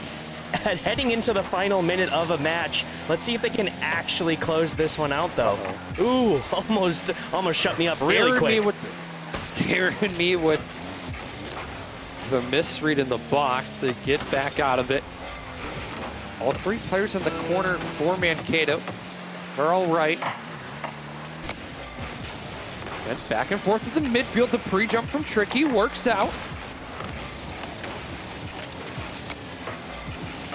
And going to play this one back to his own corner, was met by Gatman. Stuck at midfield. Fusion Bleach, one final rip, puts it across the goal mouth. And we will head to overtime in game number 3. All is on the line here. Bloomington needs to win to stay alive. Yeah, Atlas looking to close that one out during regulation, but the Maulers not letting it happen. Now with the Maulers quick off the rip in the offensive half with possession of the ball. Let's see if they can make it happen here. Clash whip bumped off. Oh, a 50 against Fusion Bleach goes wide, but another bump is going to clear off Clash. Lots of bumps coming out from the Atlas just to keep the Maulers off of this ball, keep control. Great touch by Fusion is going to get read by Tricky in the corner. Tricky now trying to feed out to a teammate, but nobody's going to be there. This is a dangerous situation. Fusion Bleach up on this one. Touch is going to go wide, but Gatman is there. Oh, you cannot let Fusion Bleach go for a ball like that. As soon as he gets that touch, there's just not much you can do. Clash trying to be as quick as he can, but what a fantastic touch by him. And so many goals scored by Gatman, by him just being ahead of the play, reading where his teammates are going to be. How is he the sub on this team? What in the world? Gatman says good night. And Mankato stays undefeated. They're now 5-0. And the Maulers will fall to 1-4 on the year. And after we had a quick game 5, that felt like a long three-game series. Yeah, agreed. Maulers keeping it very, very tight. We saw a lot more scoring separation in the first series, Bemidji versus the Jungle. But Maulers really, really trying to make it happen there. Clash, honestly, the standout performer, taking a look at the Maulers side there, scoring the goal, getting 5 demos, trying to do what he can to shake up the play, but unfortunately, nothing quite working out, and the Atlas taking the sweep. Gotta feel great for the Atlas, missing your #1 player in Johnny Law / Ambrosia. I'm sure they're feeling pretty good about that win. That's who that is. Okay, Yep, I didn't recognize that name on the spreadsheet. He is rebranded for this season. Rebranded, reformed, potentially. We'll have to see. But that being said, Atlas take it 3-0. Coming up next, we have slated the Brainerd Victory and the Omaha Buffalo. So, ladies and gentlemen, unfortunately, we have to throw it to another break here, but we'll be back with more Premier League action here for the Midwest Championship Series.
too much, but you've been driving me crazy.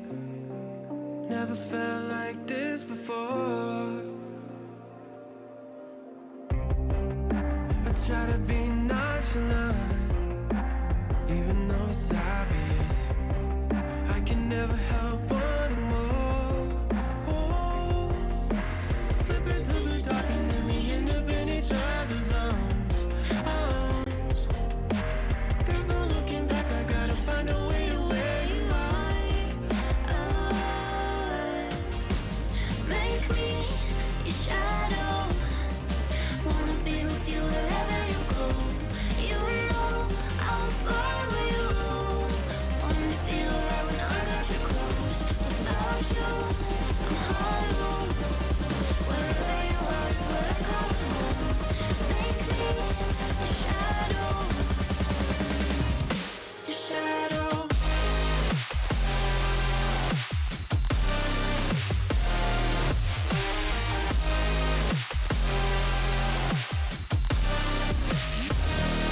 Shadow, make me a shadow.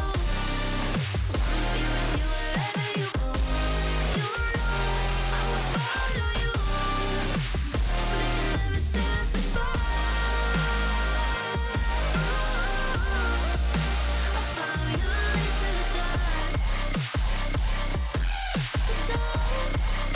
No, we can never test apart. I'll follow you into the dark. The dark.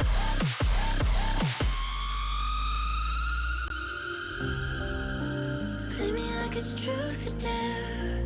The way you're pulling me closer makes me wanna bear it all for you. Ooh, why don't you show me how much you care? Be the devil on my shoulder, 'cause I don't think we got a lot to lose. Ooh, make me your shadow. Wanna be with you wherever you go. You know I'll follow you. Only feel right when I got you close. Without you, I'm hollow. Wherever you are is where I call home. Make me your shadow. Your shadow.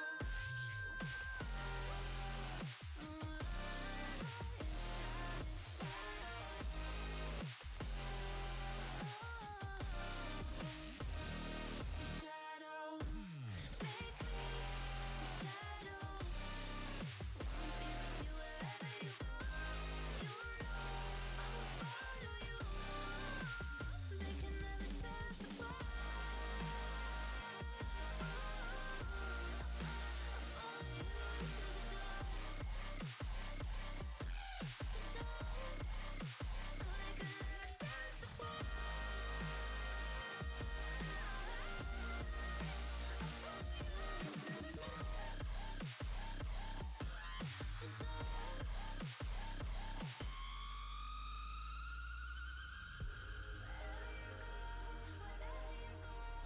These keybinds, they're gonna get me one of these days. I swear. My Discord keybind used to mute my unmute my OBS and mute at the same time, so I didn't have to click on 2 different buttons to make sure that this stuff was going. Fantastic. I love talking to myself. I hope you guys like seeing me talk to myself. Didn't talk about anything too crazy. You guys saw the schedule screen. That is broken because Sheeter also doesn't want to play nice with me today. But first 2 series, first one going to the jungle in game 5. Second one is sweep by the Atlas versus the Maulers. Still incredibly close. Absolutely great games going out here. This next one, I've got some high hopes for. Victory versus the Buffalo. Neither of these teams put in their roster submissions. So Buffalo, I do see the 3 players in the lobby. We've got Tater, Daffy, and Bubbly Reaper. That is their starting squad. We talked about on Wednesday during the overtime team that the only player with a 100% win ratio in the league so far is on the victory, and it's Kai. Kai has not dropped a single game. He's 6-0 in every game he's played, and the only loss for the victory was when he subbed, or he had a sub up playing for him. Aostein played against the Greens Bay Knights on Friday, and they did get beat. I believe it was 3-1 off the top of my head, but nevertheless, here's a huge chance for Kai to keep this up. I see him in the cam, so I do know he's going to be here. So regardless of if he has any other subs here, he is going to be fighting for that record to stay alive for Season 9, which is actually pretty huge. I think that this Premier competition is incredibly tight this season. Some of the tightest competition that we've seen so far. We have some of the least separation in the league at that Premier level. So, yeah, I mean, taking a look, it looks like I've got all the players in here. It is going to be their starting roster. Kai, Hams, and Vogs all going to be playing for the victory today. We are going to be getting this underway. It looks like Daffy's got something going on, so they want to get this going. I want to get this going. You want to get this going. This is going to be an absolute banger of a match. I am so excited to get this one going here as we throw it up to your starting screen. Some back-to-back, not back-to-back. We've got 2 full starting rosters here. They're messing with me. Joining, not joining. There we go. Getting game number 1 underway. If I had to guess, I think that Kai is going to be able to keep up that win streak here. I think that he's going to be able to beat the Buffalo. I think that the Buffalo will keep it close, you know, probably go to game 4, maybe go to game 5. Daffy gonna score one off the rip there. What a great bang. Bubbly with the 50, gonna leave it to Tater. Tater off the corner to Daffy. What a slot on the left side. Huge goal. Quick for the Buffalo. Only 10 seconds in, looking to separate this one. Kickoff. Gonna go by way of the Buffalo. Another shot on Bubbly with a great touch. Gonna control it down to Daffy. Oh, Bubbly almost getting in the way of that one, but flipping out of the way. Daffy putting it down. Bubbly Reaper's gonna dap up his invisible teammates there. Love to see it. The wall being his #1 teammate. That's a sturdy wall right there. Much like the wall that is Bubbly Reaper. Some great reads, some great touches from him off the rip here. Up by 2 with only 30 seconds gone. Vogs looks to make this one tighter. Bubbly with the demo, holding up that Demo King record. Doesn't currently hold it this season. Actually taken by a challenger super sub, Nick, so far. But Bubbly Reaper trying to get that one back. Oh, a great read by Kai off of Daffy's touch. Ball back in the corner. Kai goes missing, and now Hams is going to have to make a decision. Takes it up high, reading it off the ceiling, doesn't quite get the double. It's going to leave it to Bubbly. This is a dangerous position. Boggs has to make a read off his own backboard. Huge read that Bubbly cannot quite get to. Big 50. This is an opportunity for the Miracles. Kai with the double touch. Massive goal there. They are back in this one. 1-2. 3 goals with barely a minute gone. This is going to be a pretty electric series.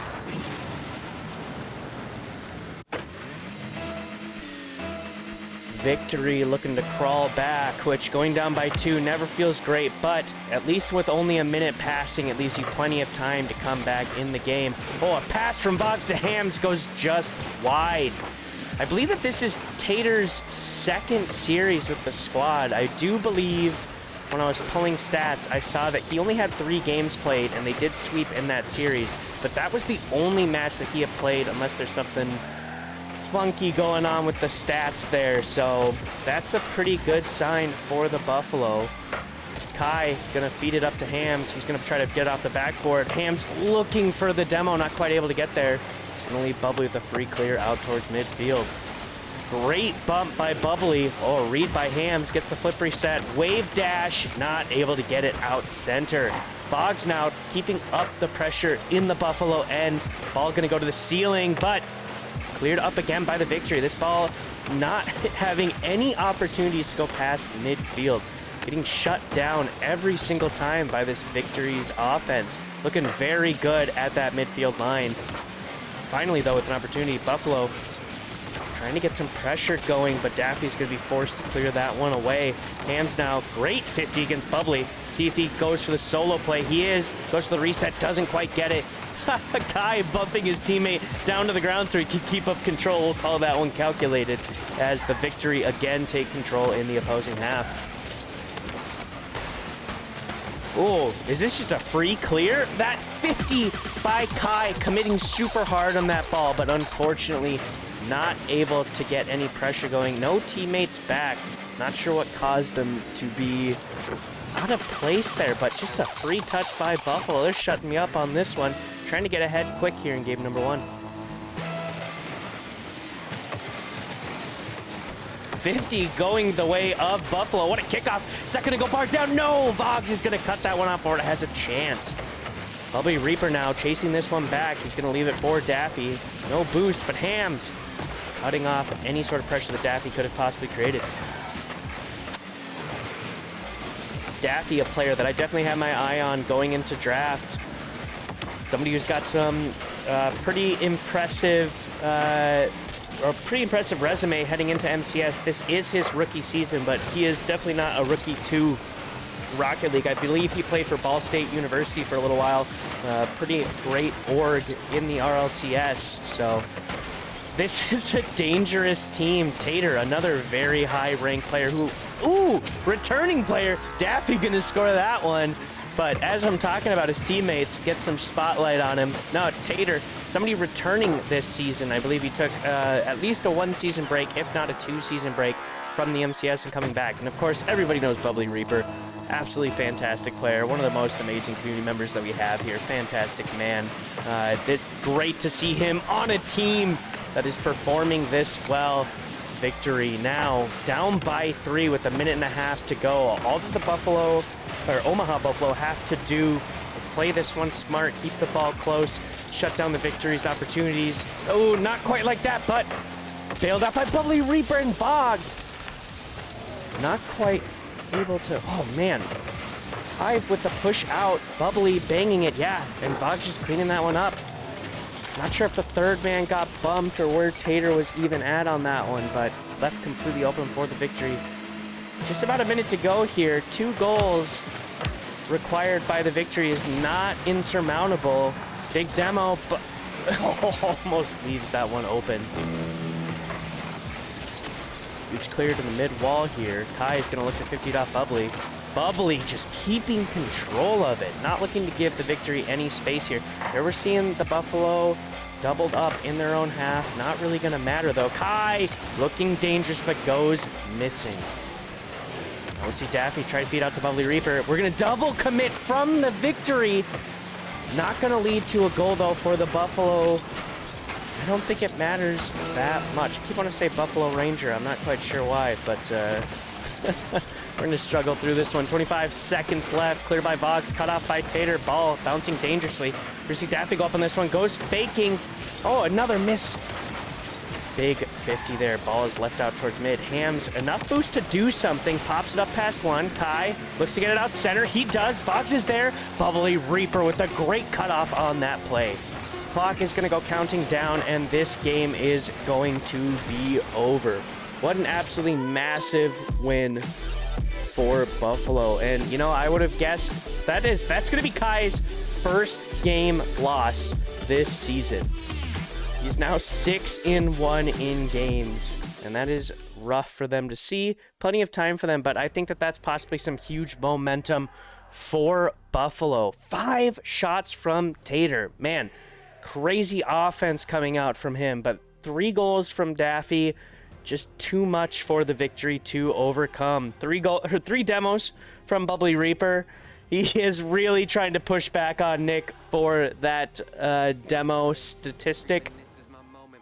Trying to keep it close, but Victory gotta figure something out in order to get past this Buffalo defense. Not only is their offense super strong, their defense, it doesn't show it with those 2 saves, but they're cutting balls off left and right on their own half and at midfield. So, getting game number 2 underway. This is the opportunity for Victory to create some momentum on their side. Hopefully, Buffalo not going to be shutting them down here again, but never know with squads like this. These are two top-tier teams. I definitely am expecting some fireworks going on here. We got players leaving back and forth. I imagine they're just setting up kickoff the way they want it to. Who knows? But immediate kickoff, gonna leave an opportunity for Bubbly Reaper. Goes wide, pushed away by Kai. Buffalo immediately here getting some offensive pressure. Bubbly with no boost, can't do much on that ball. Daffy's gonna keep it up though. Looks for the bump, gets it, but there is still a defender there. Oh, Daffy, great touch there over the defenders, but Bubbly Reaper not able to connect. Love what I'm seeing from this Buffalo squad. The incredibly smart touches, trusting their teammates, reading the rotations. These guys are looking incredibly solid.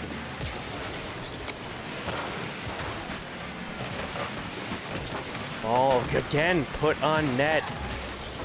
Popped away.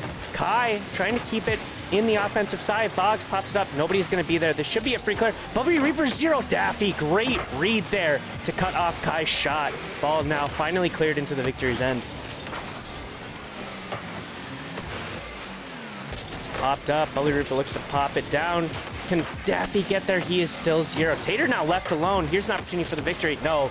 Great touch by Daffy. He's going to take the ball back into his own corner. Look to get some control here. Goes for the solo play. Great dribble. Not able to get it on, but Bubbly Reaper's there to read him. Fantastic speed coming off the sidewall there from Bubbly. Just a great dribble by Tater. Vox and Hams both going up, going missing on that one. Vox just trying to get Tater off the ball at that point, but unfortunately Tater able to just hold on to it. I will see Buffalo again go up quick here. Hams goes missing. Here's an opportunity for Bubbly Reaper. Oh, almost gets it past Kai with that soft touch. But Daffy trying to get something going. Gets the flip out. Sure, Tater, great read by the Buffalo. Nobody overcommitting on that ball. Everybody sitting back on it and just trying to play it smart. There we go again. Tater reading the space. That is what I love from this Buffalo squad. They're reading the space so incredibly well. And not only that, their teammates are trying to figure out how to create more space for the man on the ball. Bubbly looking for the double, but not able to get it. Pop up by Tater. This is dangerous. Boggs, can he get the double? He can. Fantastic touch there. Tater caught awkward. This pop going up, not quite the way he wanted. And Bubbly 0 boost. Throwing himself at it, trying to get something going, but not mattering at all. Boggs all over that one. Gonna go ahead and get these cheap viewers out of chat here. There's a ban for you. There's a ban for you. All right, back to the commentary. Hams now. Trying to get some pressure going. Bubbly cutting that one off. It's on net, forcing Boggs to use up boost to chase that one down. Daffy tries to get it past, not able to, forcing Boggs to clear it out to his teammate, sitting right at center. Another touch. He's trying to get it to Bubbly. Oh, Tater following that one. The follow-through on this Buffalo squad is absolutely beautiful. Daffy cutting that play off to keep up the offensive pressure for Buffalo. We'll see Tater trying to make a move on this ball. Cleared away by Hams, down to Daffy. Ball roofed. No pressure coming out from the victory. They seem like they're boost starved here, trying to get something going. What a great touch by Tater. Looks for the bump there, not able to get it.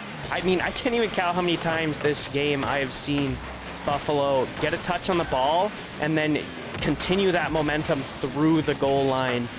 Something that I think if the Maulers something will do last series, might have been able to turn into a couple of games, but Ori shooting me a friend request in this game here. Minute and a half to go, tied up 1-1. Victory looking for a win in this game. Tie 0 is going to leave it for Daffy. Oh, there's that boost pickup. Huge Daffy. Smart play, though. Drops it under him. Looks to keep... looks for the 50 on Hams. Hams isn't going to give it to him. Can't get the bump either. Huge pass back. Tater 0 is still going to get the shot. Buffalo back on top with a minute 10 left.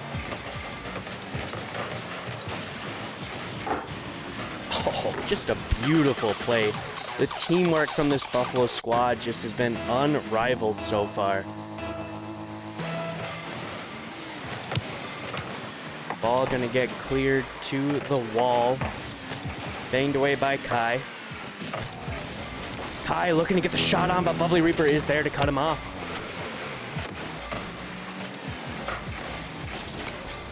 Daffy goes up fast on this one, puts it into the victory corner. Oh, but Bubbly Reaper goes missing. That was an opportunity there. Now Kai with a 1v1. Tater cuts him off, though. Massive play by Tater to keep them ahead in this game.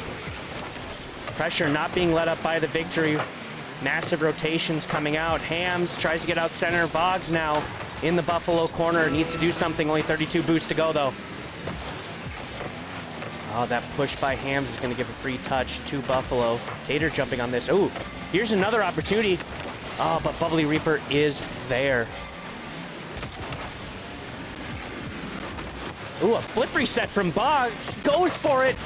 Not able to connect, though. Follow up by his teammate, also pushed wide. Buffalo just needs to shut this ball down, and that's exactly what Tater's doing. 0 boost, doesn't matter. Wasting time and looking for the 50. Kai now keeping this ball alive. Daffy gonna put that one down. Omaha is gonna go up by 2. I am now joined by Ori. That's why you saw him shoot me an invite there. Ori, can you hear me in the call right now? Fantastic. Have you been watching? Did you catch that so far?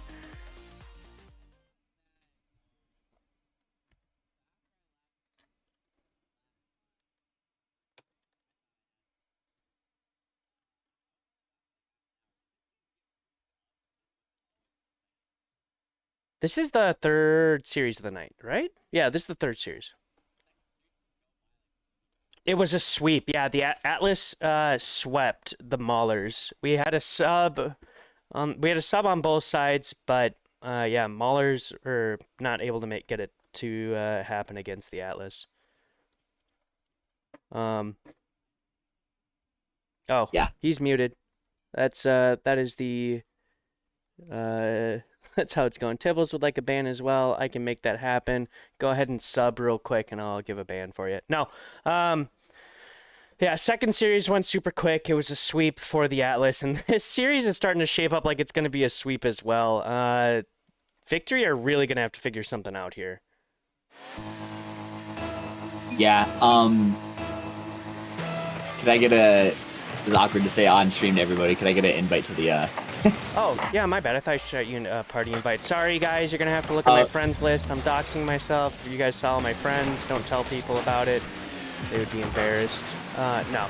So, getting game number 3 underway here as Ori starts to join in. You know, what we've been seeing from Buffalo here so far, Ori, is just unmatched teamwork. These guys are feeding each other all over the place. And not just that, they're looking incredibly solid on their defense as well. And really, Victory just haven't been able to figure out how to break through, it seems like. Yeah, maybe.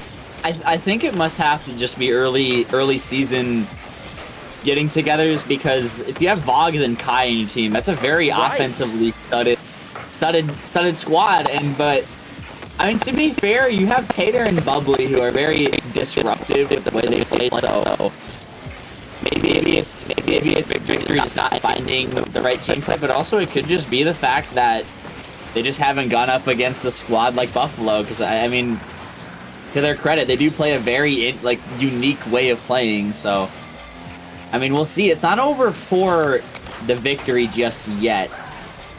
No, definitely not. There's definitely plenty of Rocket League to be played. I mean, in the first series that you casted, that was a back and forth. They didn't have to reverse sweep, but we did at least. They didn't have to reverse sweep, but yeah, I mean, you never know. But maybe it's a double tap from what a save! I have no idea how Boggs got to that.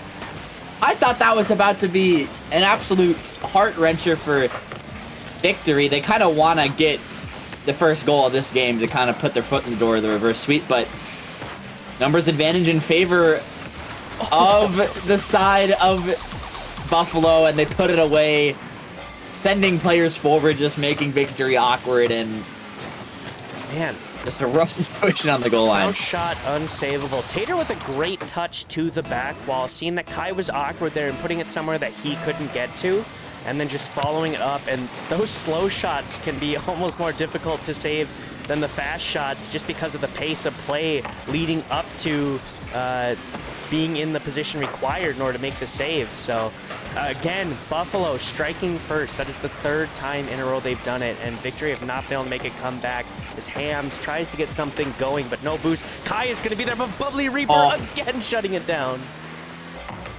Yeah, you see the vision on a lot of these Victory plays, and either they're just not connecting or they're just getting shut down. All three players in the corner. Vogs thankfully doesn't go over his head as he air dribbles it downfield. Daffy's there to meet him and gets another touch out, but it falls right into the hands of Kai, goes up in the air. Bubbly liking to play a little bit more passive, trying to buy his team some time. Vogs to the backboard. There's a shot coming from Hams, but it's hit softly. Tater's going to clear it out. Kai now downfield to Vogs. Vogs towards back to Kai. There's a bump coming through, and Victory put a goal into the back of the net, hopefully breathing some signs of life. 1-1 is huge. What a touch by Bugs. Oh, what? How did Hams not get in the way of that? Wait, what? I think it was 50 between just Kai and whoever was in front of it, and it just slowed down enough to where his flip carried him past the ball. But regardless, Victory will 100% be taking those in a series like this where they're down 2 goals. Absolutely. Ooh, an opportunity there for Daffy, trying to get it center. Tater 0 boost, not gonna be able to make anything happen. Bubbly looks to feed it out to his teammate. A great follow by Bubbly off of Daffy's touch there at mid, but Victory are not taking their foot off the gas here. They're trying to get a second goal and to lead for the first time this series. Daffy goes for the slow touch. Bubbly Reaper again going What for the is slow going 50. on? Oh man, everybody seems to be slowing it down in front of the net here. Whenever Bubbly Reaper specifically is in a lobby, the most weird things happen. I don't think I've seen a play like that happen in Premier in quite a while, where literally the entire lobby, all 3 players on each team is in the same spot, 50ing the same ball over and over again, and it literally just going nowhere. But regardless, it stays out of Victory's net. Maybe it goes in the back of Buffalo's, but a backflip from Hams will set aside any chances of that happening just yet. 0 boost. It's the corner, getting harassed. Kai there to help, but it is going right into the hands of Tater. Boggs, huge clear down. Kai has some space to work with towards the backboard. Double tap. Can't quite get there. Quite dangerous. Tie game, 40 seconds left. Anything can happen. Boggs downfield, can't quite get anything going. Daffy there to block away, and Victory looking a lot more even than previous games. Maybe they find one in regulation, but you know they'd love to not have this go to overtime. They want to start the comeback, and they want to start it up right here. They're really going for it. The offensive pressure looking very solid from the Victory. Kai especially trying to be the playmaker here, but getting shut down now in their own half by Buffalo. Daffy feeds it over to Tater. Tater now looking for the double attack. Gonna get cut off by Boggs. Big 50 there. This could lead to an opportunity. Oh, if Hams maybe he should have gone for the solo play there, tried to feed out to his teammate. Ball is going to touch the ground, and now Victory are in a do-or-die situation. They need to get this goal here. Otherwise, they're going to be swept by Buffalo, which was not the prediction that I had going into this. I definitely thought that Victory were going to be showing up and taking this one. Probably in a game 4 would have been my guess, but Buffalo going to shut me up here. It's not over yet, though. All it takes is 1 goal, and all they have to do is win 2 games. This is dangerous in the midfield, though no one really on Victory is able to go for it. Luckily, Boggs cuts his teammate off. Touch up high to the backboard. It's dangerous. There's a shot. Kai with a huge beat. Tater on his back foot has no boost. Neither does Hams. Now with some space to work with, he has the resources, only able to get her on 1 bump off the play. Bubbly sending his car into the mix. Ends up hitting it back into his own corner, but luckily Tater's there to collect on the backboard. Kai demoed off the play. A lot of room to work with again for Buffalo. Able to do anything off. The bump comes through in the middle. It's hit up in front, but it doesn't fall its way in front of the net. Victory hang on for now. Oh, man. Big opportunity there for Buffalo to seal it away. Kai now looking for the solo play. Not able to get it past Bubbly Reaper. Bubbly, the ultimate defender, bounces still on. Oh, I thought it was going to be away. Vog shutting them down and making this not a sweep. Oh, that shot was a little closer comfort. Sure, the victory would have liked it a little bit more direct. Not helping my blood pressure out at all with that. That shot really made us hold our breath for that. Yeah. But regardless, that's a huge win because now anything can happen, especially a squad like Victory. Kai, I know especially there's a reason why he's usually he's the esports director at his college team, and now on his premier team he's the GM. His mental is really good. He's really good at not just individually gathering himself, but leading a team. Right. And you see him not readying up there, probably going over stuff with his teammates.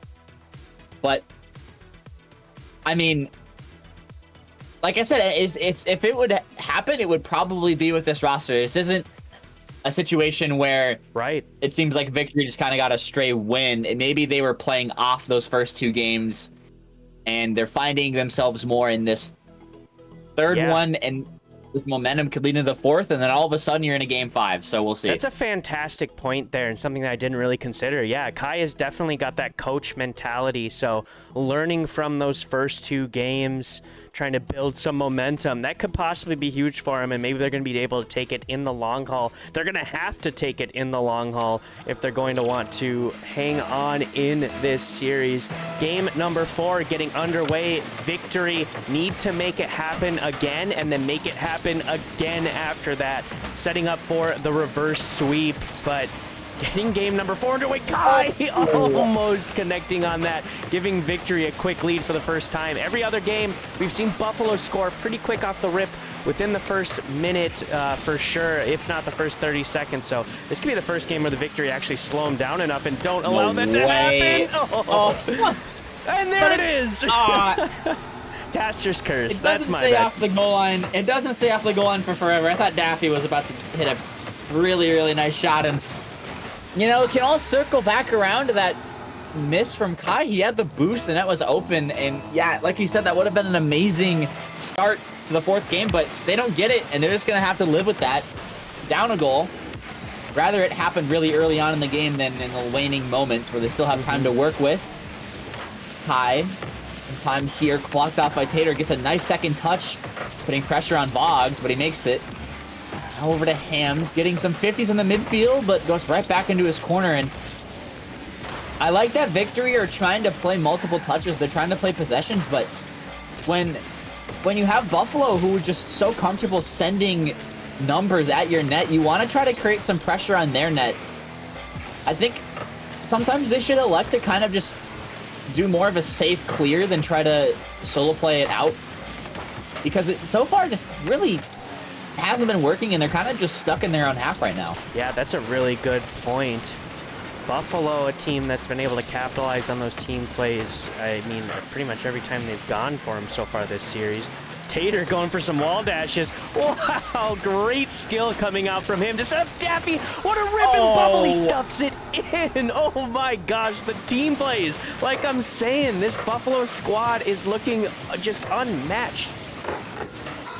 Boggs had that out if Bubbly doesn't send himself forward, but I mean, Victory got to look at that. If you're trying to reverse sweep, you got to look at the fact that all 3 players in that play for Buffalo were in the air committed for the ball. If they do get that out, that's most certainly a goal, but it doesn't happen. And now they're 2-0 down. Now out of it yet as it goes towards the net. Kai will finish it off. I have no idea what happened there, but regardless, it gets put in the back of that. I think Kai was going for a bump, and he just Bubbly Reaper save. That was a massive touch from Bubbly, upside down, crossing his own net, able to get there, but not going to matter. Victory reading that touch, trying to keep this one close. But again, we see Buffalo get ahead in this game, and they play so smart that any squad struggles to try to get back ahead of them. Victory now trying to keep up pressure in the opposing side. Bubbly gonna look to clear it out. Not able to get the 50. Ball is gonna go just wide. That could have been a huge tying goal for the victory. Staffy forced to make an awkward clear. Kai is gonna be there quick though. Looking to get this ball out center. 50 off of Bubbly, that's huge, but nobody for the victory are gonna be there for that. And this is gonna leave possibly a free opportunity for Daffy. Oh, no way. That What? touch broke up the He center. stays in the play. Yeah, he stays in the play after the 50. Stays calm, doesn't panic, flip, or anything. Just sits there, and it works out. Now, huge challenges coming up for victory on the goal line. Being super aggressive with it, not really having the resources to stay in the play for too long. Bubbly trying to create a pass that goes awry. Tater backwards has to make the save, and does, but they're not out of the woods yet. Ham's bumped off the play. Maybe finally Buffalo transition. There's some awkwardness on the back end for victory. Bit of an overcommit again from Buffalo. Maybe they take advantage of it. Kai's touch, not what he wanted. Doesn't have the boost. Tater, now you've seen him with the flip resets. What can he do here? Not able to do much. And you see a lot more of Buffalo's commits. They're sending all three of their players forward. It's not working quite as much. There was about 2 times where victory maybe could have scored off of it, but still stays only a 1-goal game. And I think this is a battle more so, ironically, for victory of their defense. You talk about their offense, but I feel like a lot of their chances are going to start on their defensive end, catching Buffalo over. I would agree with that as well. Buffalo on that previous push, they found themselves super low on boost. I believe Tater was the only guy with boost. He had Daffy and Bubbly in the opposing corner, both 0.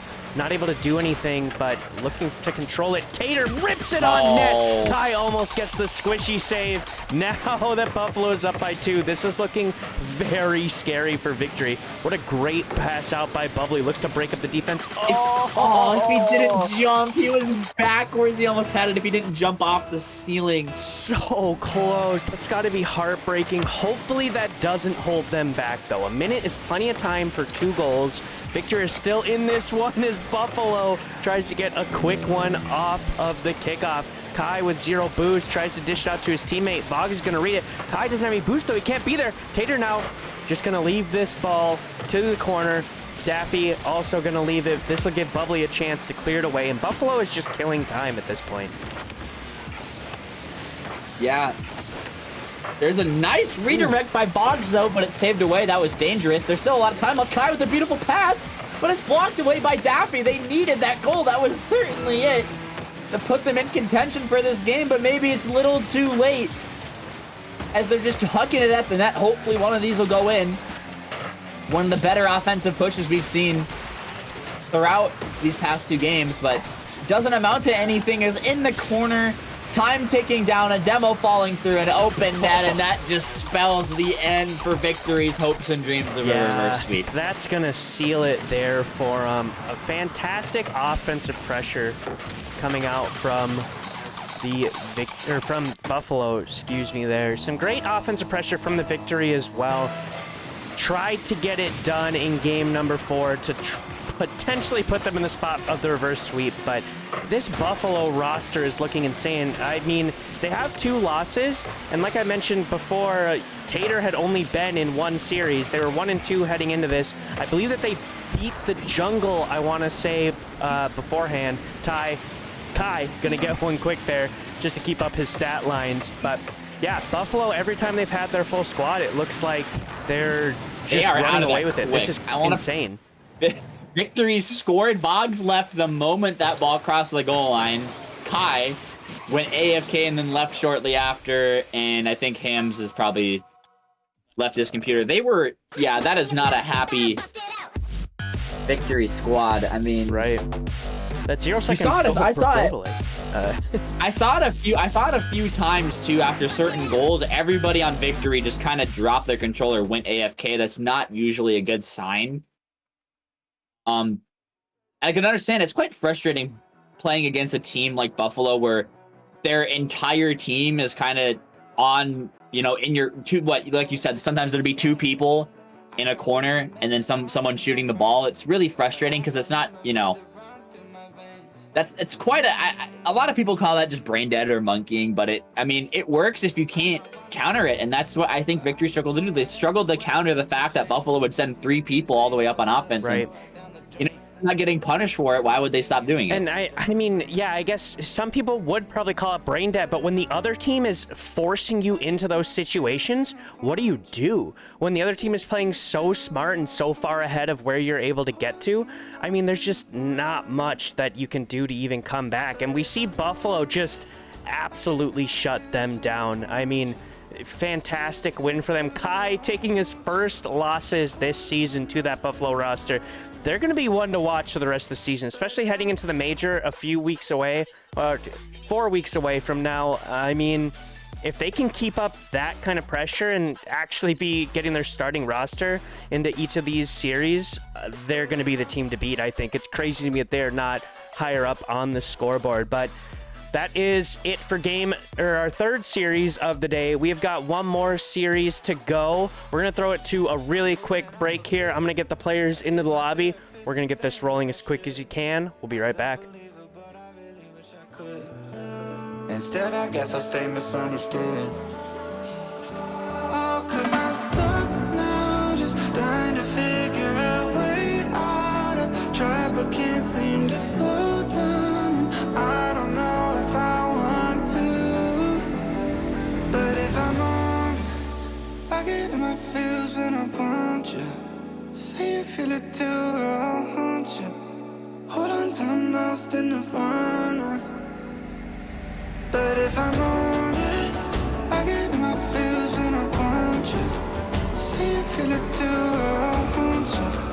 Hold on till I'm lost in the nirvana. But if I'm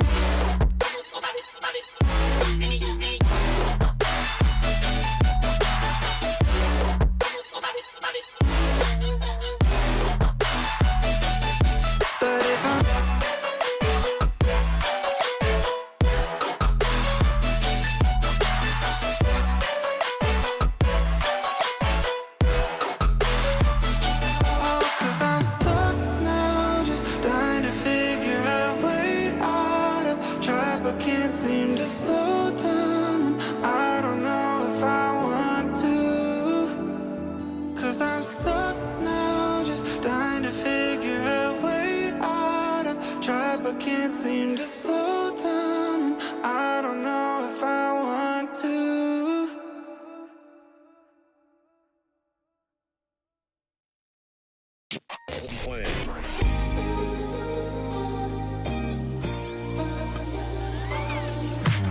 Way too many faces in the crowd, but I think that I see you. One too many days got me changing up the way that I need you. Now we're both at a bar, acting like it's not hard, trying to feel something different. Talk to somebody new, kinda wish it was you, kinda numb to the feeling. Now that you're gone, they say time should heal, but it's been too long. Couple months and I can't seem to move on. I can't seem to move on. I can't seem to. I can't seem to.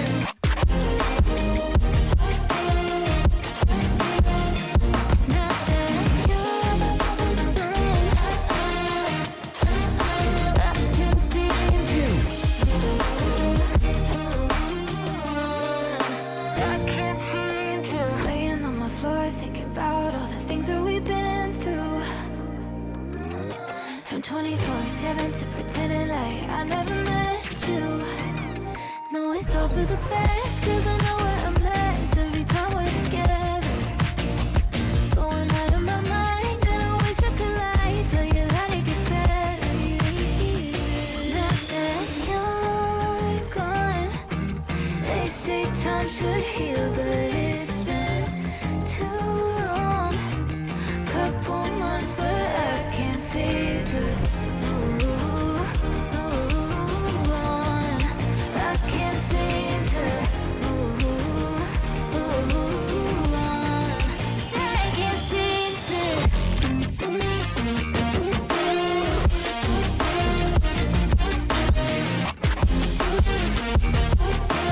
I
just being in love. Everything will be alright. Through the darkness, through the night, no fear anymore.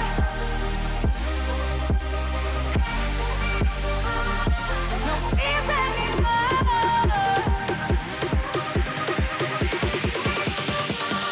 No fear anymore.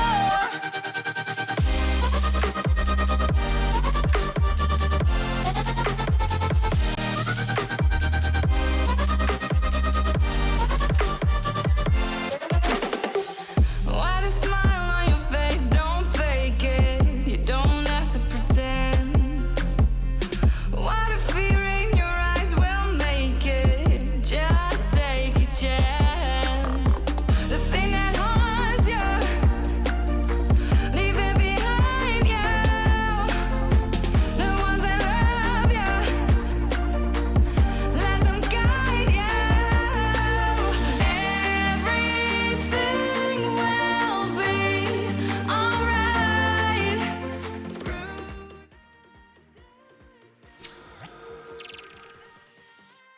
All right, welcome back to another day here on MCS. We have another series here coming to 4. It is going to be between the Burnsville Inferno and the Fargo Steelhawks. It's going to be a blast. I have some comms, in the pregame lobby here that the Fargo Steelhawks finally able to have a full roster.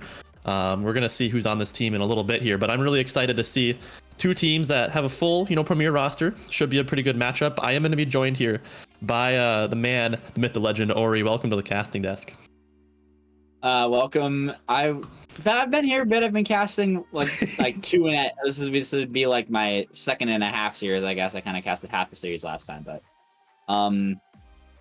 yeah, getting into Premier, roster shakeups on both teams. So it's only week 3, but every single extra second that you can get to play as a team matters, and each team not having the most solid of rosters, but regardless, Burnsville right now is 3-0 pending results of other matches from today. So maybe this is Fargo's chance to kind of solidify themselves into more of that top 6-ish territory. And maybe it's Burnsville's opportunity to jump up to maybe second or first to maybe contend for a really solid spot. Trying to kind of get a better seeding leading into the major, which is coming up quicker than I think some people are gonna be ready for it. But regardless, we are gonna be going into this match soon. The players are joining up. Inferno finally gets their team together in the same team, but yeah, kickoff starting soon. Inferno in the blue, Steelhawks in the orange. Let's see what happens. Yeah, and I kind of mentioned it with the Fargo Steelhawks. I'm kind of rooting for them, but right off the bat, Bomber getting things started for the Inferno. I'm seeing some people leave the match. I don't know if there were some technical difficulties to get this one going, but almost was a great start for the Inferno, but looks like we might get some sort of a reset going. Not exactly too sure, because there's only one member currently on the Steelhawks team. So it looks like maybe a bit of a pre-start here. Maybe try and restart things. I'm not too sure what we're going to do here on the back. We'll try to get out of the lobby. But no, what I was saying before was, the Fargo Steelhawks, I think this is the first time that they've had a full-fledged roster. So they are going to be, I think Ches is going to be the new member on this team. It's going to be Ches, Fuego, and Cole. And then on Burnsville, it's going to be Notice, Zodak, and Bomber. So, like I said, it's a couple teams that have no subs or anything like that in play. So I'm super excited to see how this can get going. And it's kind of crazy to me, knowing that Fargo Steelhawks really haven't had, a, sorry, we'll try and I got a little bit already here. They really haven't had a full squad, and they've been able to muster up 2 wins somehow, Ori. Right, but I think that Burnsville are in a good spot. That roster to me does look kind of scary. I mean, Bomber in Challenger last season he was definitely the main the main captain for his team, but his play style he is a lot better at playing for his team than kind of being like a lead player. So I think his spot on a premier team is a lot more. I think he's going to actually perform better in the higher league. And so far, I mean, he has been undefeated so far. But I don't know. You never know. And we still don't know because we're still having technical difficulties, apparently. Figuring it out. We're figuring it out. It wouldn't be an MCS stream if something doesn't go wrong. Every single time something random happens, I'm gonna be relying on you a little bit. I mean, this is my first season casting for Right. MCS a little bit, so I don't know a lot of the lore, and I keep saying that every time I stream. So I know literally none of these players, so I'm just going into it having a blast. I'm here for the vibes, but like I said, I'm gonna be relying on you a little bit for the for the background information. Like you said, did you say that Bomber was one of the more was he a premier player last? he was a first round challenger pick last season. Gotcha. Okay. Same so with he's Cole. making his step up.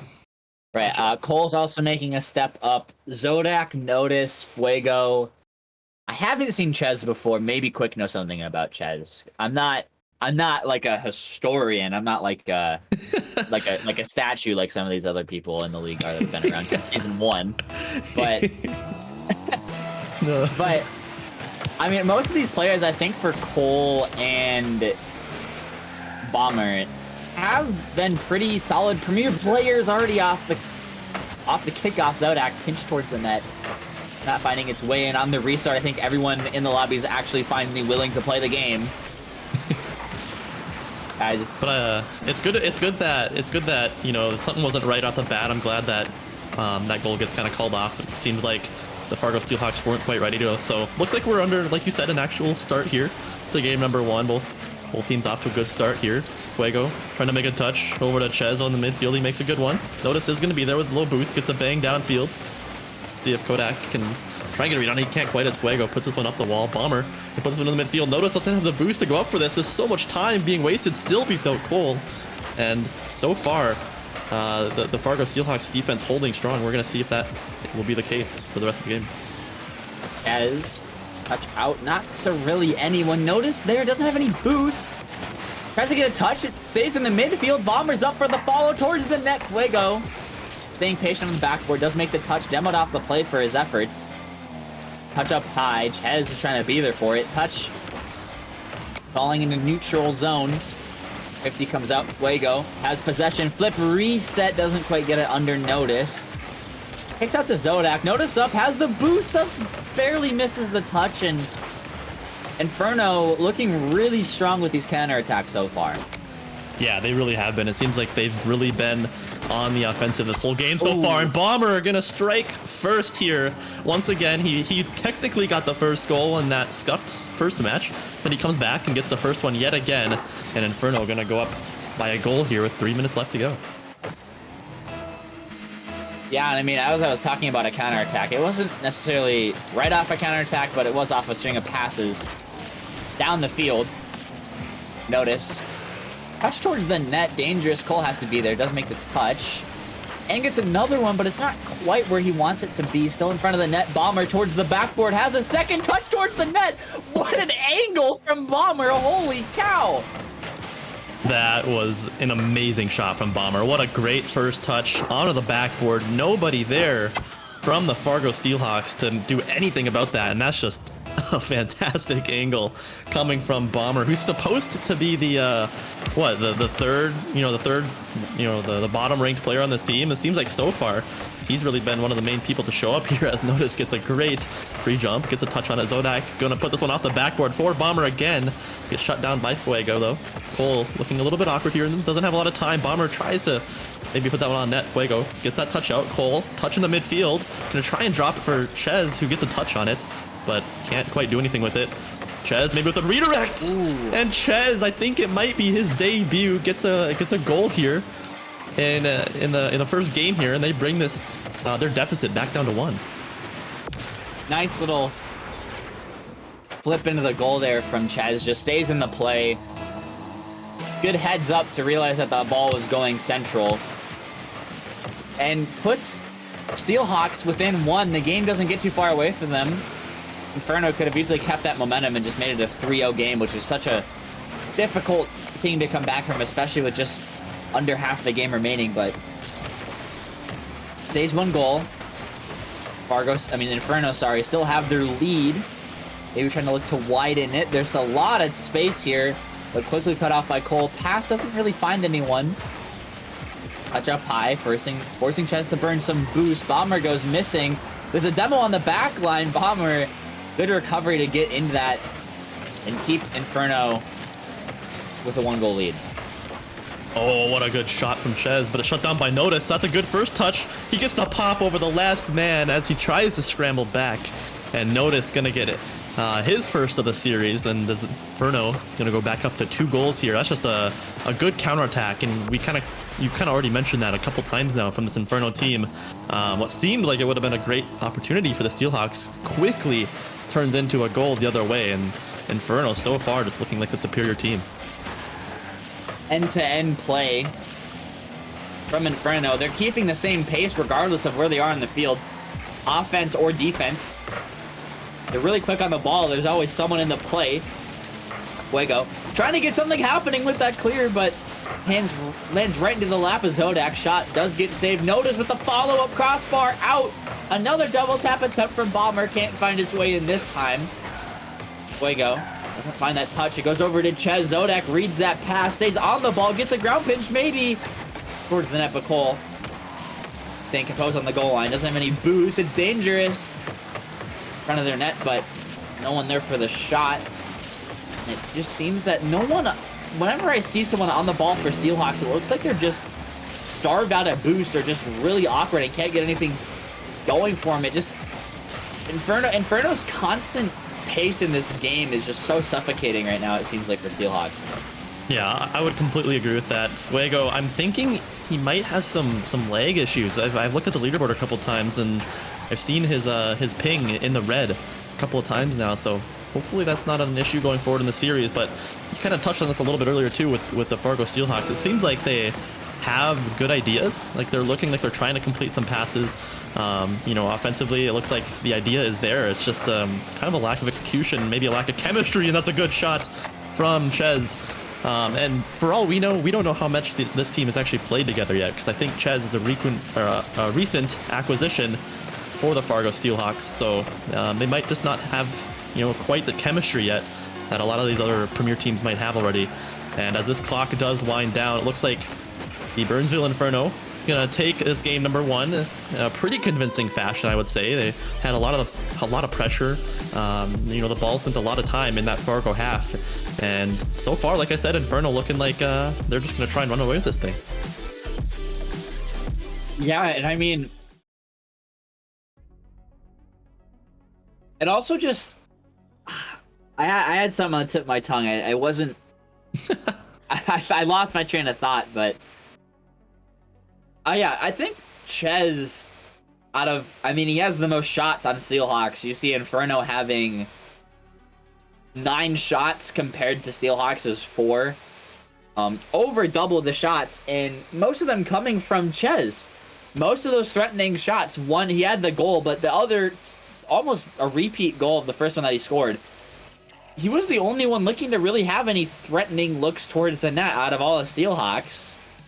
And I think that's mostly attributed to the fact that Fuego's dealing with inconsistent internet, what it seems, and he's just going to try to have to play through it for now, but... Yeah, I think so too. Yeah, I hope that's not an issue going forward, but... Inferno just looked like the more well-rounded team. Everyone on their team had threatening looks at the net, had strings of passes, and... Rocket League's a team game, even if individually you might be the best player on the field. If as a team you're not better, most of the time you're not going to win the match.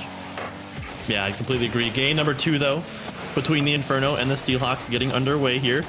We'll see if the Inferno can continue this onslaught. That's a good pass from Fuego to Chez. Shot was online, but didn't have enough power to make anything happen there. Easily redirected as Notice gets a nice clear out.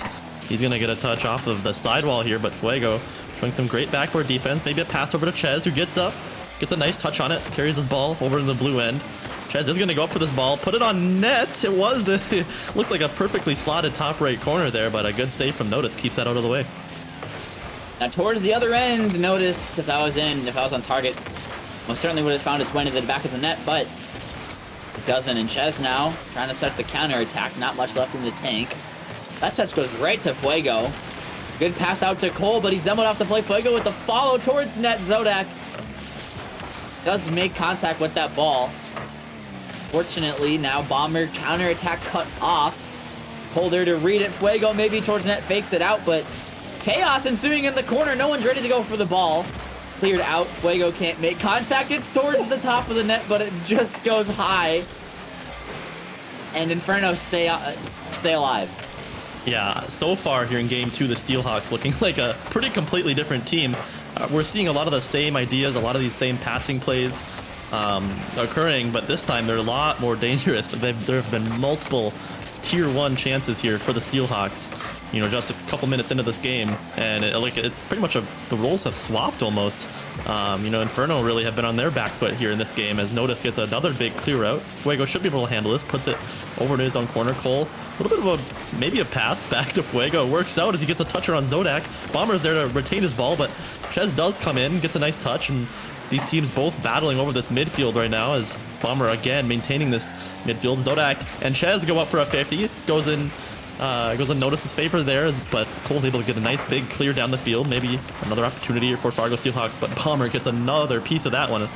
But Chez maintains this midfield, gets a nice touch. Bomber gets another little bit of a skimmer to keep this ball in their possession. Chez looking into the midfield for a pass. We'll see if Cole can do anything with this, but shut down by Bomber.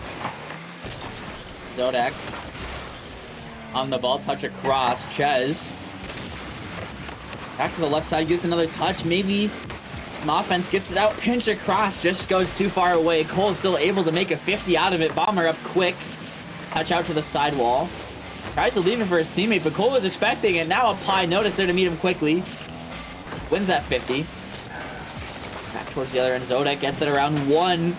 Pinches fast towards the backboard. Fuego is patient there, eating it. Bomber, nice 50 in the midfield, and quite the opposite of game 1. It's been very much a stalemate in this game 2. No team really having quite the edge so far. Yeah, I mean, it's kudos to Steelhawks for maybe making an adjustment or maybe just locking in, as this is a good opportunity for Fuego as he goes off of the sidewall on a demo set up by Cole. And that's just a beautiful, beautiful shot coming from Fuego. Pre-flip off the sidewall, puts it right in the middle of the net, and Steelhawks going to find their first lead of the series. Yeah, and that's just an awkward corner play from, I think, Notice. He wasn't in the best boost situation. He was getting threatened with a demo. He just wanted to play it out of the way of the net. Ends up bouncing right back central.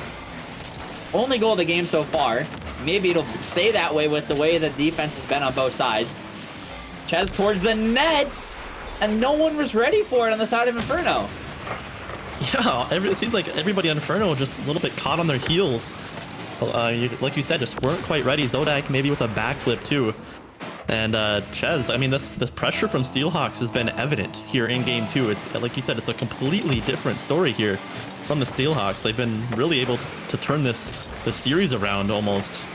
You know, very well. Bomber though, capitalizing on a mistouch there. I believe from Cole, maybe Fuego. But Bomber just cooking here in this series. It seems like he has really been the main aggressor offensively for this Inferno team here, Ari. Yeah, he's just in the right place at the right time for a lot of these balls, and 50 going around the goal line. Notice trying to get something started here. They're going to need another goal if they want a shot at overtime. Notice low boost, leaves it for his teammate up high now.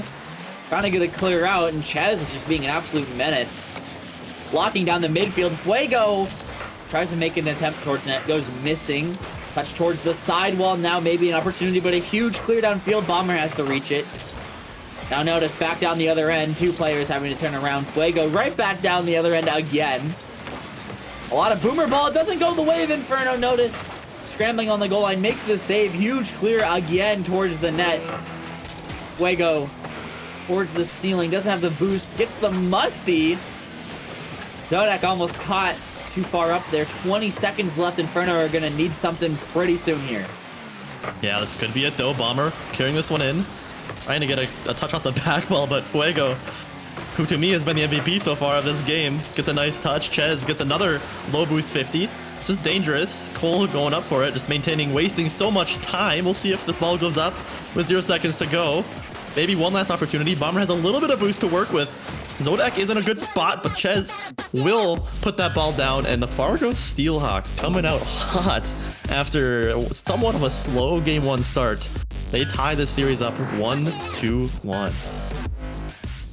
I mean, for most of that game, it was 0-0 up until the halfway point. Then Steelhawks kind of found their foot in the door.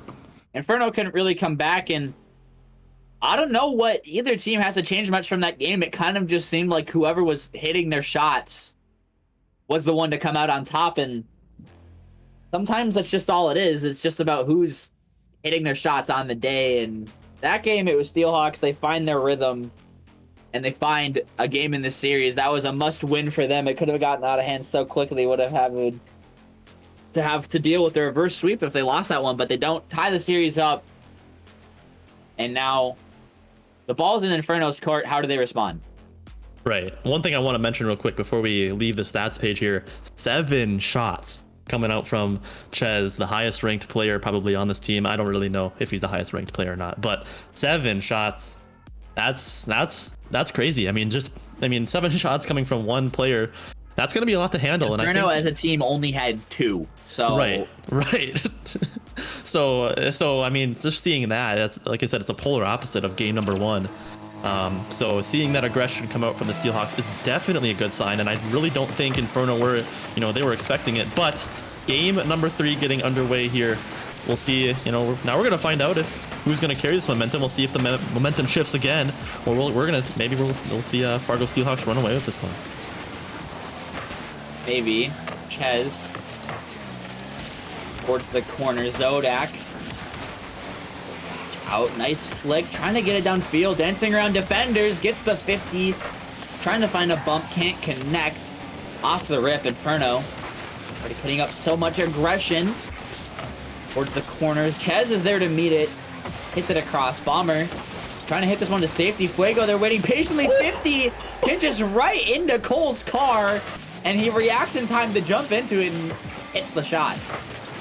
Yeah, that is just, if you will, there's probably some luck involved there, but you will also see, that's just good positioning. He was maybe predicting, a good pinch or at least a hard hit ball nonetheless, and that's just a good positioning play from Cole to be in the right place at the right time. But that is just gonna be a kickoff goal for Bomber. That's gotta be his 4th or 5th of the series now. Seems like he has really been the main goal scorer here for the Inferno, and nobody's back for the Steelhawks, and they're gonna tie it up just a minute into in this game number 3.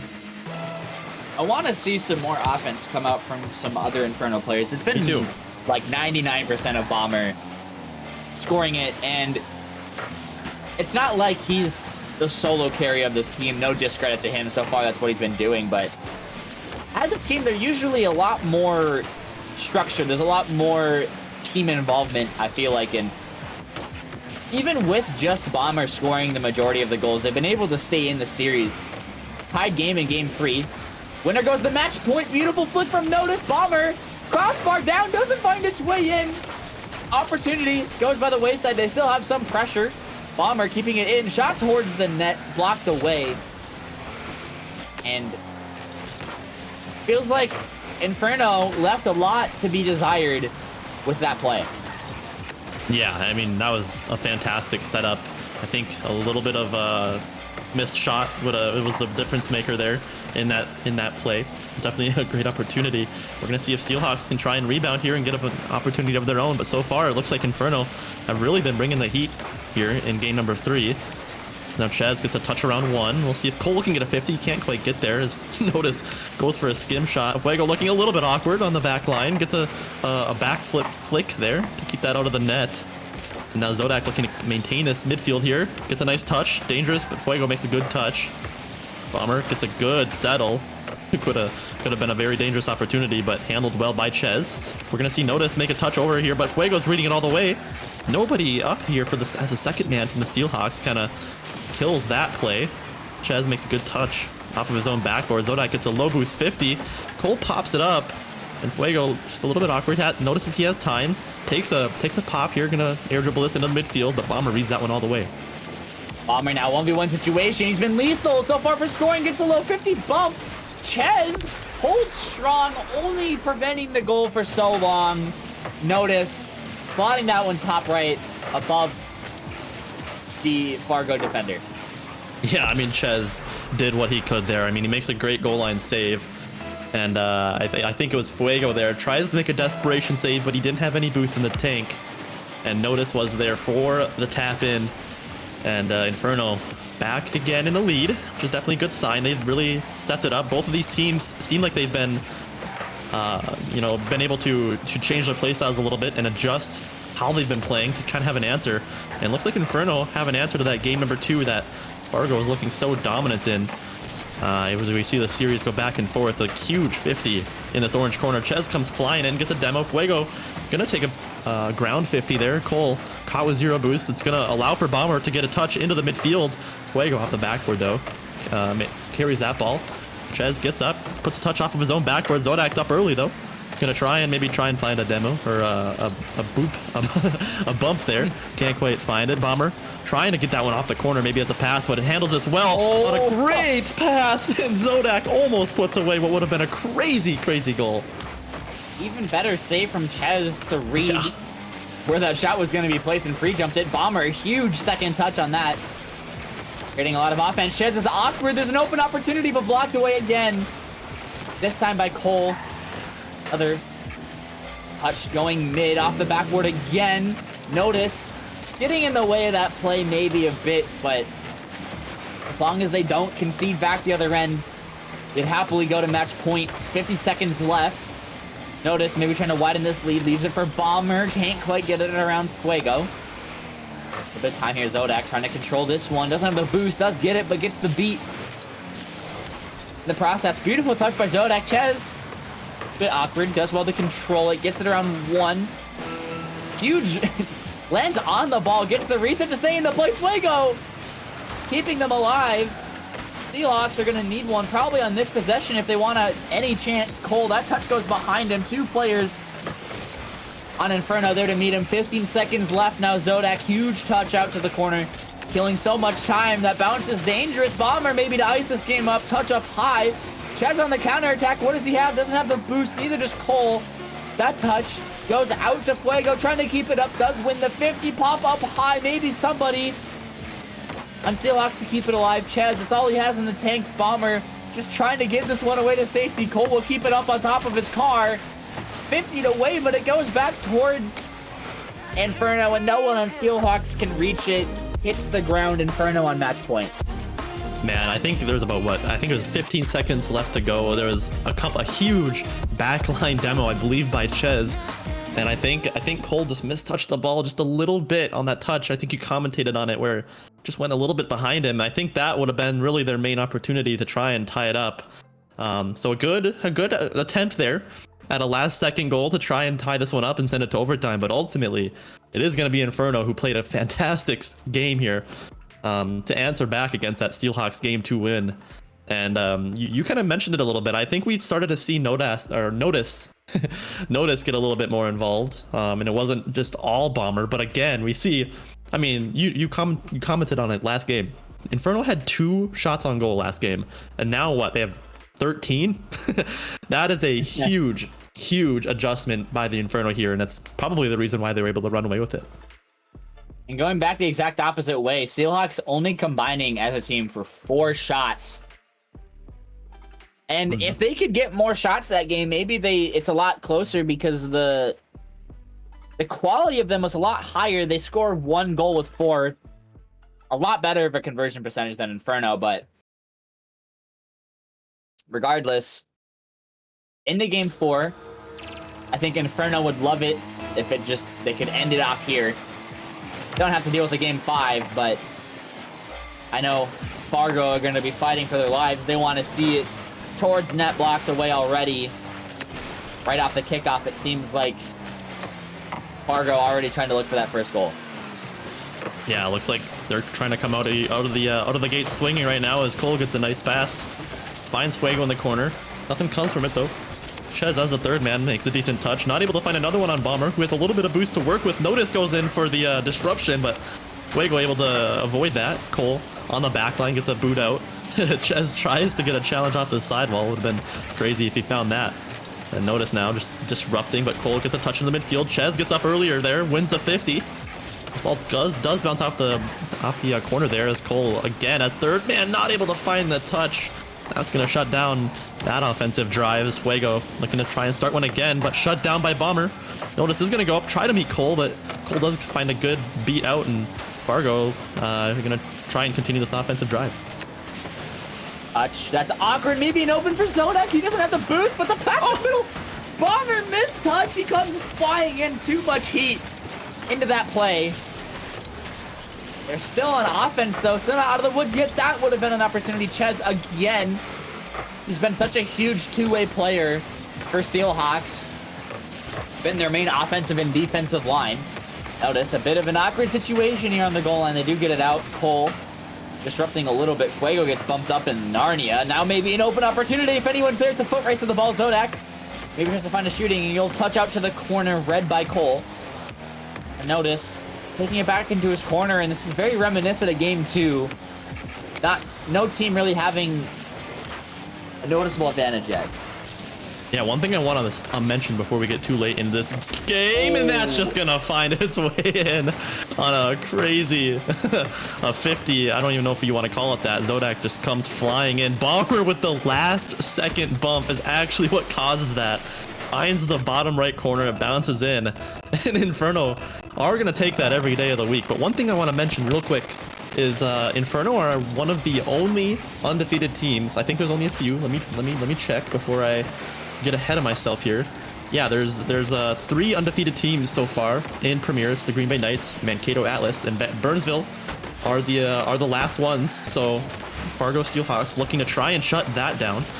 So far though, Inferno have been looking good, and they're threatening it here. They're in the lead to in a match point situation here. So we're gonna see if they can maintain this as Chez has a little bit of boost, pops it over to the wall. Bomber not able to make a touch. Cole maintains this midfield pressure. Notice with the low boost 50, Chez gonna follow up. Both of these teams just ping-ponging this ball back and forth right now, and Chez is still on low boost, just being an absolute menace. As Bomber looks like Fuego is gonna finally come in. Cole with the shot, it's online, but Bomber, I believe on what was a squishy save, keeps this lead alive for the Inferno. Yeah, and they're just hanging out with everything they have. Finally, they get some breathing room with that clear demo attempt. Can't quite find it. Cole right back down the other way, gets a 50. Leaves it for Chez, drops it down, just meets Notice on the ground though. Notice with another touch. Trying to look for a bump, maybe Cole. Doing well to disrupt that. A little under 2 minutes now, Zodak. Trying to hang on to possession, gets it around 1.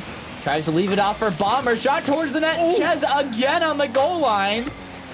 Keeping Fargo alive, but it's going to just take more than Chez in this game to help this team come back in the series. Yeah, that was just a fantastic save, but you said it.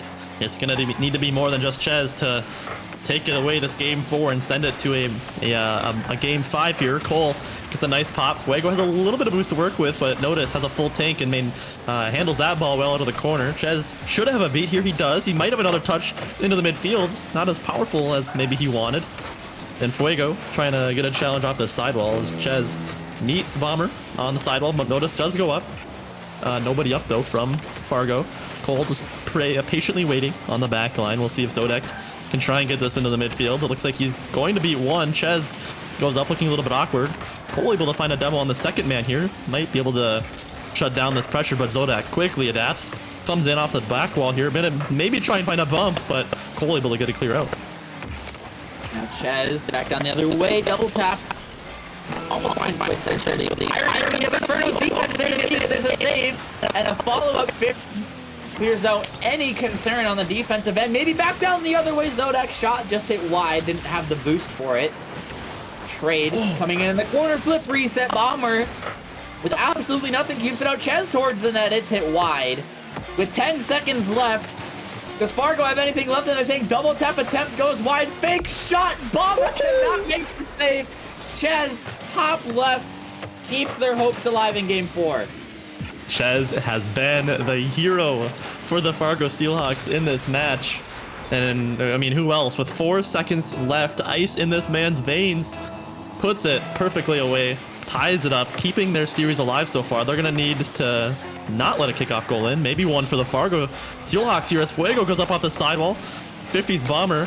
This should touch the ground. It doesn't actually. Gonna hit off the corner, but finally it does. And we're going to see an overtime here in game 4. Can Steelhawks keep the series alive and send us to a game 5? Or are the Burnsville Inferno going to shut this one down?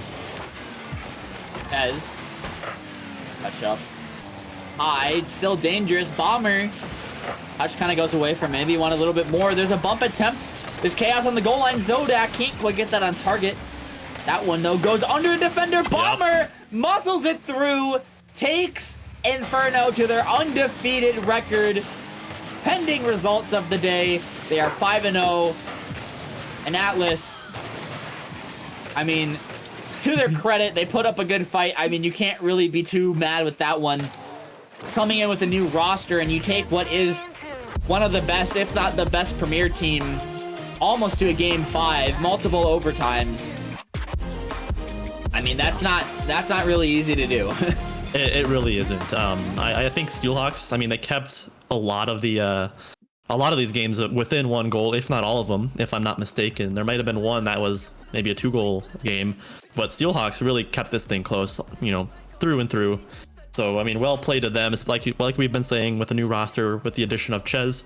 I think with a little bit more, you know, chemistry, some practice, just some time under their belts, I think the Steelhawks team has what it takes to be a pretty good team here in the Premier. But ultimately, the Inferno, like you said, maintain their undefeated status so far. And I just want to say this first. Bomber has to be the MVP for me of this series for the Inferno. He was cooking all series long. He had a crazy shot. So consistently, you know, productive on offense. I mean, he was just looking fantastic throughout this whole series. So huge props to this Inferno team for maintaining that undefeated streak. Yeah, and I mean, he also did put away the series winner in that overtime. Yep. Off of a good dish from his teammate. But, I mean, yeah, like I said, if you're Steelhawks, you just got to hold your head high. Inferno continue that undefeated streak pending results. There is unfortunately no more premier matches. You're gonna have to wait quite a bit to see more MCS. Next week on Thursday, we're gonna see some Rising Star matches. I've been Ari, ending it off with Whirl. Thank you, Quick, on the production and even casted a game or 2.